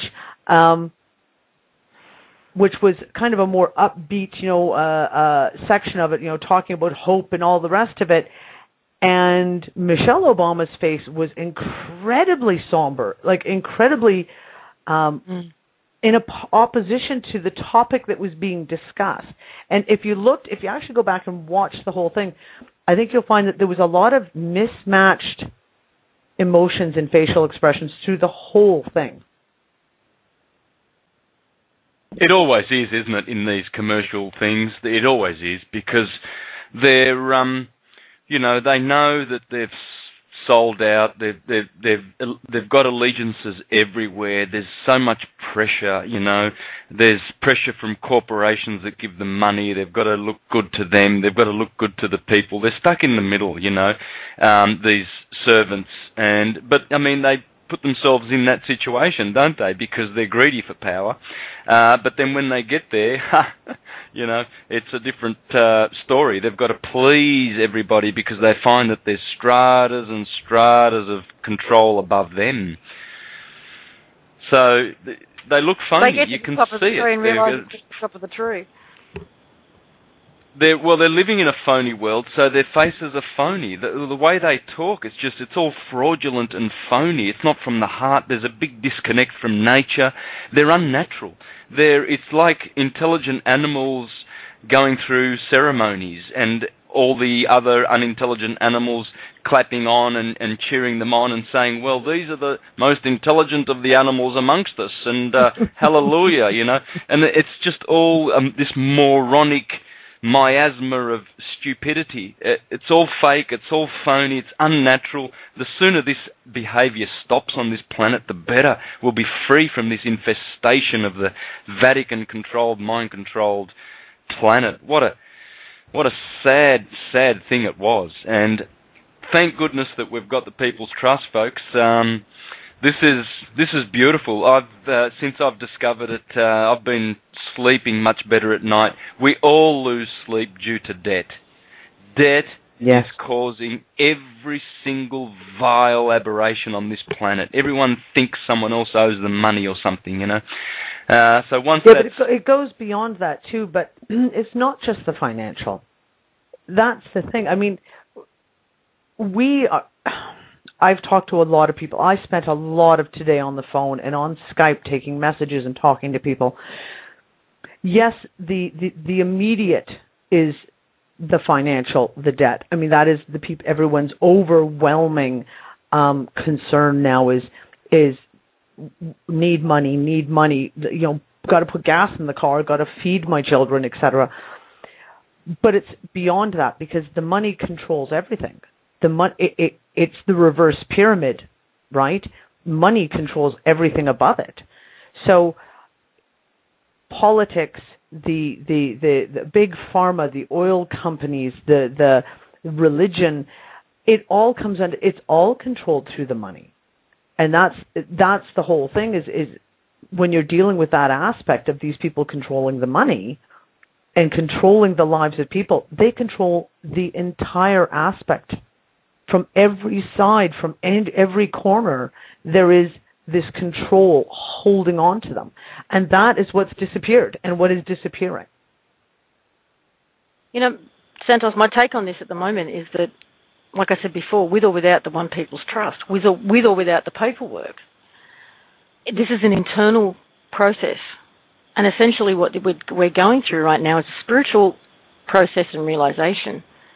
And if this initial step of grasping this, internalizing this, is the hardest part. And once we know and we feel within every cell of our body that we are free and that there is nothing between us and our Creator, how that then manifests in the world, in our own personal space and collectively, it will just steamroll. And there will be a domino effect, and it will have all kinds of ramifications in the 3D world. But it's going to have to happen internally first. And anybody who tries, I think, to use the documents or use a paper process of any kind without having first done that internal process will probably come up against a brick wall.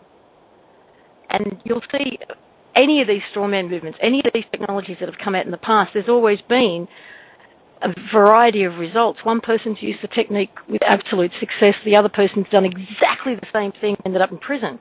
Why is that? And for me, the only explanation is because of where they were at internally. And they've tried to externalize it and put the power in the paperwork or put the power out there instead of within themselves. That's exactly true, Lisa. I'm sorry I'm eating. That's okay.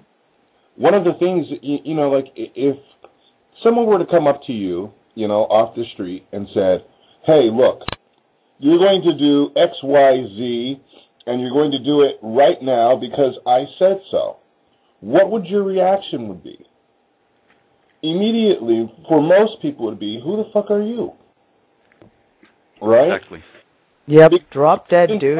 You recognize that, hey, no one has the right to tell me what to do. When you start to embody that, not just with someone you see off the street, but with the police officer, with the creditors, with the bankers, with the judges, with the magistrates, right? And they say, hey, you owe, well, your first reaction would be like, who the fuck are you? Instead of the conditioned response that we have to authority today. People should be asking those questions. Who are you? What makes you think that you have the right to tell me what I should or could or can't do? You start to ask those questions.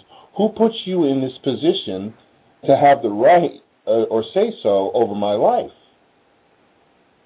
And when you start asking those questions, you're not going to get the same response because they're not prepared to respond to questions like that. That's right. That's right. Who are you?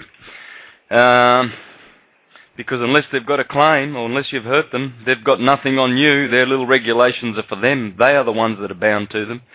So, look, guys, we've got about 8 minutes left. I'm so happy that we've been able to come together and share this with people. Please spread the word, listeners. Spread the word left, right, and centre, and let it be known that we are under a real trust. It's our trust. We own the lot. It's in our hands. And so can we go around, perhaps starting with you, Chris, and just any final words? We can go over and have it recorded after the hour, 5-10 minutes if we need to. So don't panic, but starting with Chris, what can we do and perhaps just mention any other resources that people can go to. There is a few great interviews of Heather Tucci. She's the only one, I think, that has any audio out there, and there's a couple out there. If anyone knows what they are, please mention them. So, Chris, please. Okay, look, folks, this is a really huge thing to get your head around. We've got to be patient. Give yourself time to think about what it actually means to take this step, because it's the biggest thing that ever happened on this planet. If you do want to read the documents, just one little useful thing to do is actually to read them out loud. The structure of the documents is such that at the start there's a preamble that defines parties, and at the end there's sort of a signature. The good bits are in the middle. And fish around in the middle bits and read them out loud, because then there's an energy to them that you will get. And it's quite an experience. So enjoy. Beautiful. Bob? The only thing what I would want to say to people is to start imagining your future. Because everything starts in your own intent. What is it that you haven't allowed yourself to be? Where is it that you haven't allowed yourself to go because of constraints of money or obligation or whatever? How is it that you really want to live? What is it that you really want to do? What does freedom mean for you, and how are you going to embody that in your being and your doing? Because a lot of us, are not in the place that we want to be. A lot of us are not doing the things that we want to do. We're not doing the things that we choose to be. And we need to start to reawaken those things, because this is real. From everything that we can see, this is very, very real. And what does that mean for each and every one of us is that we have opportunities that we weren't aware of before. There are doors available that we can walk through that probably we would not have considered before. So I would say that, it's time to start to think about these things and where it is that we want to go and how it is that we want to actually move forward in the future. Because without the constraints and without the control and without the obligations and the systems of control there, then our world looks very, very different, and our future looks a lot brighter. Yeah. Thank you, Bob. Beautiful. Words of wisdom. And Lisa, you have, please mention your show too, because you've already done an interview with, you've got a People's Trust interview out there. Share that with people. Tell people about your regular weekly show, and this is other ways of getting the word out there. Thanks, Lisa. Yeah, was going to do just that. Well, the best resources really to try and stay on top of all of this information is Kawila Pele's blog, American Kabuki, and Removing the Shackles. Keep your eyes on those three websites. Also, we have Bob, myself, and Chris and Barbara have a weekly radio show and blog talk called The Collective Imagination, and we believe wholeheartedly that what we're seeing in the world right now is a direct result of the collective imagination. We've all put that call out for change. We've said enough. We've said it individually and we've said it collectively. And we're getting the change we asked for. Last 2 weeks' shows have been very heavily involved discussing the One People's Public Trust. Dee did join us on that last program. And it'll be, I'm sure, a recurring theme on our show for the foreseeable future. And I'll pass it over 2 minutes notice. Yeah, exactly. But I'll pass it over to Dee now. Yeah, no problems. We will go a few minutes over time. I've got another couple of callers.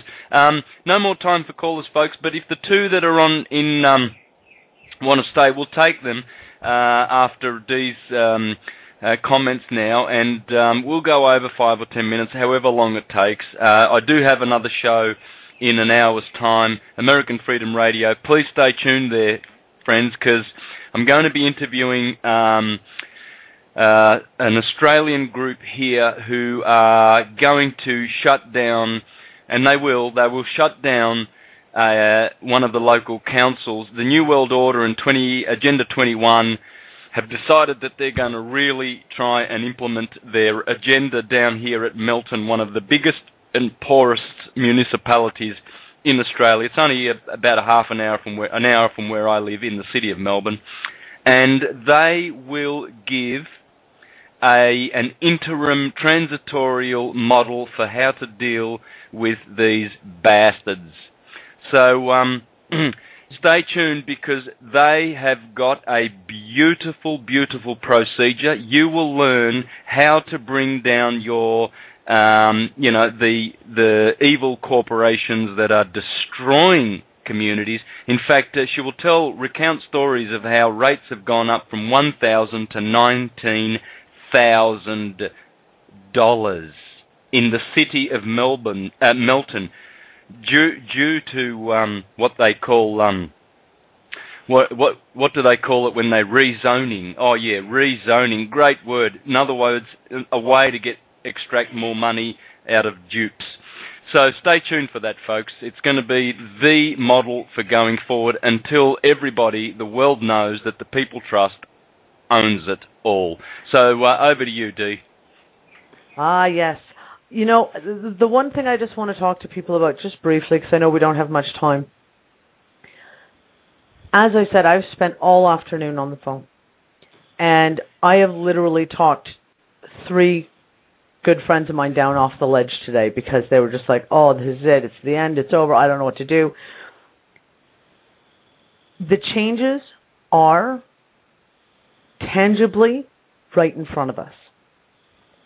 And I know that a lot of people they've been worn down by the constant people saying, oh, it's happening, et cetera, et cetera.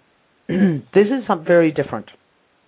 And it is going to become very, very clear, as I'm sure that you and Lisa have said, Chris, that the documents that the People's Trust have put out, they are difficult to read.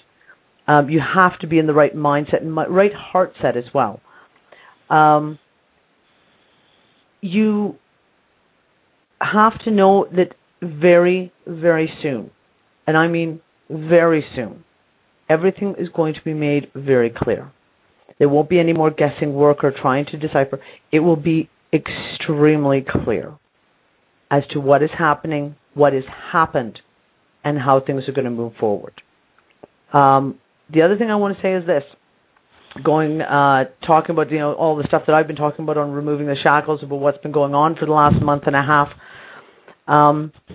Everything that has happened behind the curtain has been directly affected by the People's Trust.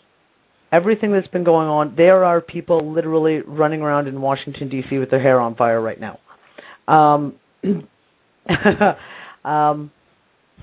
People in high offices throwing stuff at walls because they're so frustrated they don't know what to do.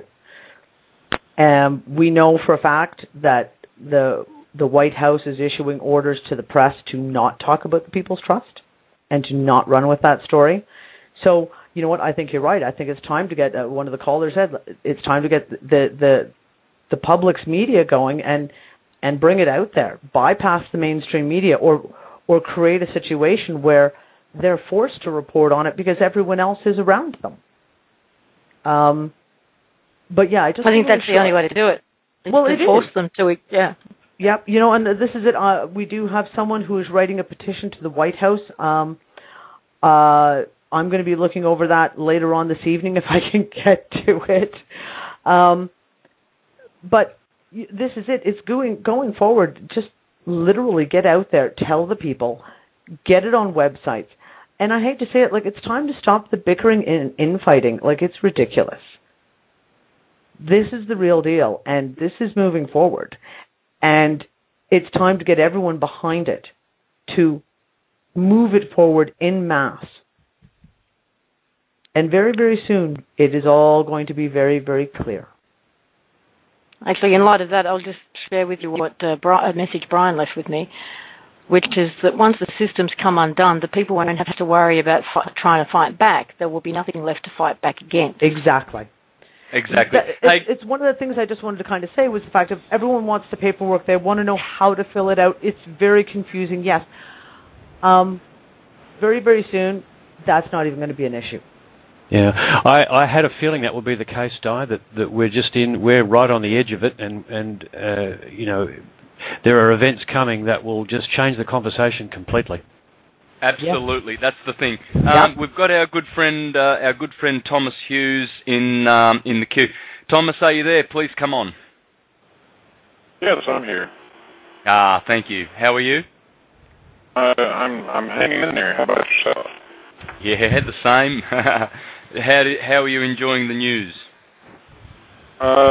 It's enjoyable to hear it because, as a result, I have to tell you what coincides with this is the things that are coming to me and several people that I'm in contact with, because the beings that we've been working with, and some of them in the Andromeda Council, some of the Sasquatch people, and I know that's not relevant to what you're talking about at the moment, but it's relevant to me. We'll say this, they're preparing us to walk out of the third dimension, if you want to call it that, this reality, into the new reality. And we're going to be walking back and forth. The woman that's been dealing with the Sasquatch for over 50 years in Oklahoma, she's taken more information into her head over the last 2 weeks than she has in the previous 60 years of her life. So they're preparing us to move forward so that we can assist everyone as everyone comes through this. It's just it's a conundrum of constant repeating cycles, and it's coming to an end very quickly. That's what I wanted to say, and I hope I didn't get too crazy for certain people on the line here. Not at all, brother. Not at all. Tommy, is that you, Tommy? Yes, that's me, Tommy. Oh, I'm still waiting to share that bowl with you, buddy. Well, I did send a video to Barbara, so I hope that she gets all of it. Yeah. Thanks. I think you got it. I can't really understand a word Thomas is saying. It's quite garbled at my end. Yeah, it's kind of garbled. A video from me through Barbara to you. Were you able to hear me that time? There was a video. I didn't understand you, Tom. Really bad line. Garbling that bad? Yeah. Yeah. Okay. Yeah, it's Tom's show. I think he's suggesting that you've been on there, Lisa. So you know, yeah. Anyway, look, hang in there, Thomas. Hopefully your line will come good in a couple of minutes. We've got another caller, and with the code 936. Stay there. Perhaps you might want to mute your mics, whoever's got their mics on. Just keep those muted. And the number is 936. Mic is open. Yes, this is Greg calling from Nashville, Tennessee in the States. Hey, Greg. How are you? I'm good. I just want to say two thank yous. Number one, to you, of course, Santos, for opening my eyes to astrotheology here recently. It's just opened up, just exploded doors. As you well know, pulling a lot of the threads in and just making me see the bigger picture. And it's just amazing to me, especially how, the planets and the chakras and everything about the human body, how you can tie it all into the Bible and all those other things. It's just phenomenal. I mean, it's like discovering Christmas for the first time, for lack of a better analogy. And the other thank you goes to Lisa, of course, for the Andrew Norton Webber interview on distilled water and rediscovering the importance of the purity of the human temple. Because I explored distilled water in the past, but still wasn't totally clear on it. and got away from it kind of unknowingly, I guess, but now have come back to it. So I just want to say thank you. And of course, the whole People's Trust thing is, it's so big. When I first heard about it, it kind of scared the daylights out of me about a year ago.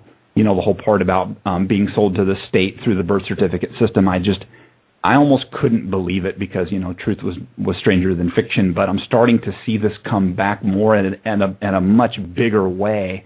And now connecting to your teachings, you're down there in Australia. I didn't realize how global this thing had really become. And I just wanted to say thank you for that information. Fantastic, Greg. Thank you very much for the encouragement. Wonderful to hear. Yep.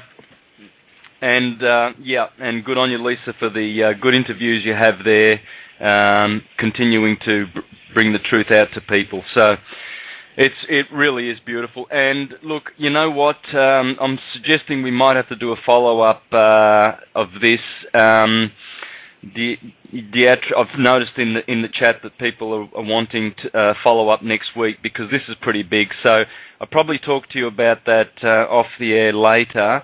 And you guys or anyone that wants to join in, please join in. But I probably will. In fact, 90% I'll be back next week to do a follow-up on this because this is really, really, really big. So I'll do one more, I think. This is like part of the farewell tour with Santos. Yeah, I'm not going to do that. I am, but this does need a follow-up, and hopefully we can have more light to shine on the subject. Because Santos, I strongly suspect that there's going to be stuff happening in the next week that will need to be discussed. There's bits we needed to keep going on today, but I think there's more to come, and it'll just get bigger. Yeah, we can save a bit more for next time. I mean, we've established the basics today, and we've established a lot of pertinent facts. We are under a new trust. It has successfully trumped the 1302 Unum Sanctum Express Trust. That has been trust. This is a perfected superior claim. This is not a joke. This is our trust, and we can focus our energy to it because it is freedom. No more debt. The debt doesn't exist. It was always a fiction anyway. I walked away from debt, so I don't know, 7-8 years ago when I realised what was going on. And they send me the little papers, which I don't, necessarily pay any attention to. So I got out of that fiction. I've dealt with them in courts. I know what they're like. They always win. You always lose. And yet we make a win every time we go in there and show them that they are corrupt, and we're coming down on them, and we're starting to open our eyes and see that they, the ones that pretend to be just and righteous and good and kind and loving and administer justice in our courts, are nothing but a bunch of sly thugs. The bar has been a criminal organisation all along. No wonder we say that lawyers are liars. No wonder we say that barristers and judges, we don't trust them. Of course we don't trust them. What do they do other than send people to prison so they can get a kickback for doing it? 18-year-old boys, 19-year-old boys and girls into prison, throw them in, and they should be the ones that are going in prison, and they will. So this is a notice to the bar and the Jesuits and all the pedophile clubs out there. You will be imprisoned, the free will be set free, and you had better repent now, because it's already too late. You are already in default. You are already showing that you are criminals. You are already performing fraud on a daily basis by even mentioning people's names, their corporate person names. That is fraud. You have no right to administer a fraudulent contract from the beginning.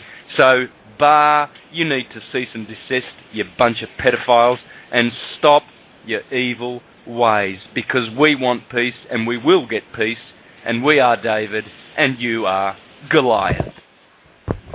So, with that, we'll look at closing up, guys, because I have to prepare for my new show. But thank you very much, and I'll talk to you off air. But Deitra's very keen to, I guess, have us back, and I am too, to do a follow-up on this.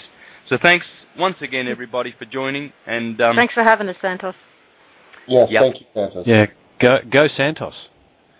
Absolutely a pleasure to have you, folks, friends. And for listeners, we'll be back next week and do a follow-up.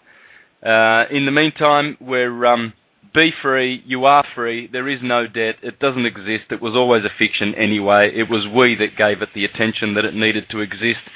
So be, and thank you. We'll see you next week. Bye-bye.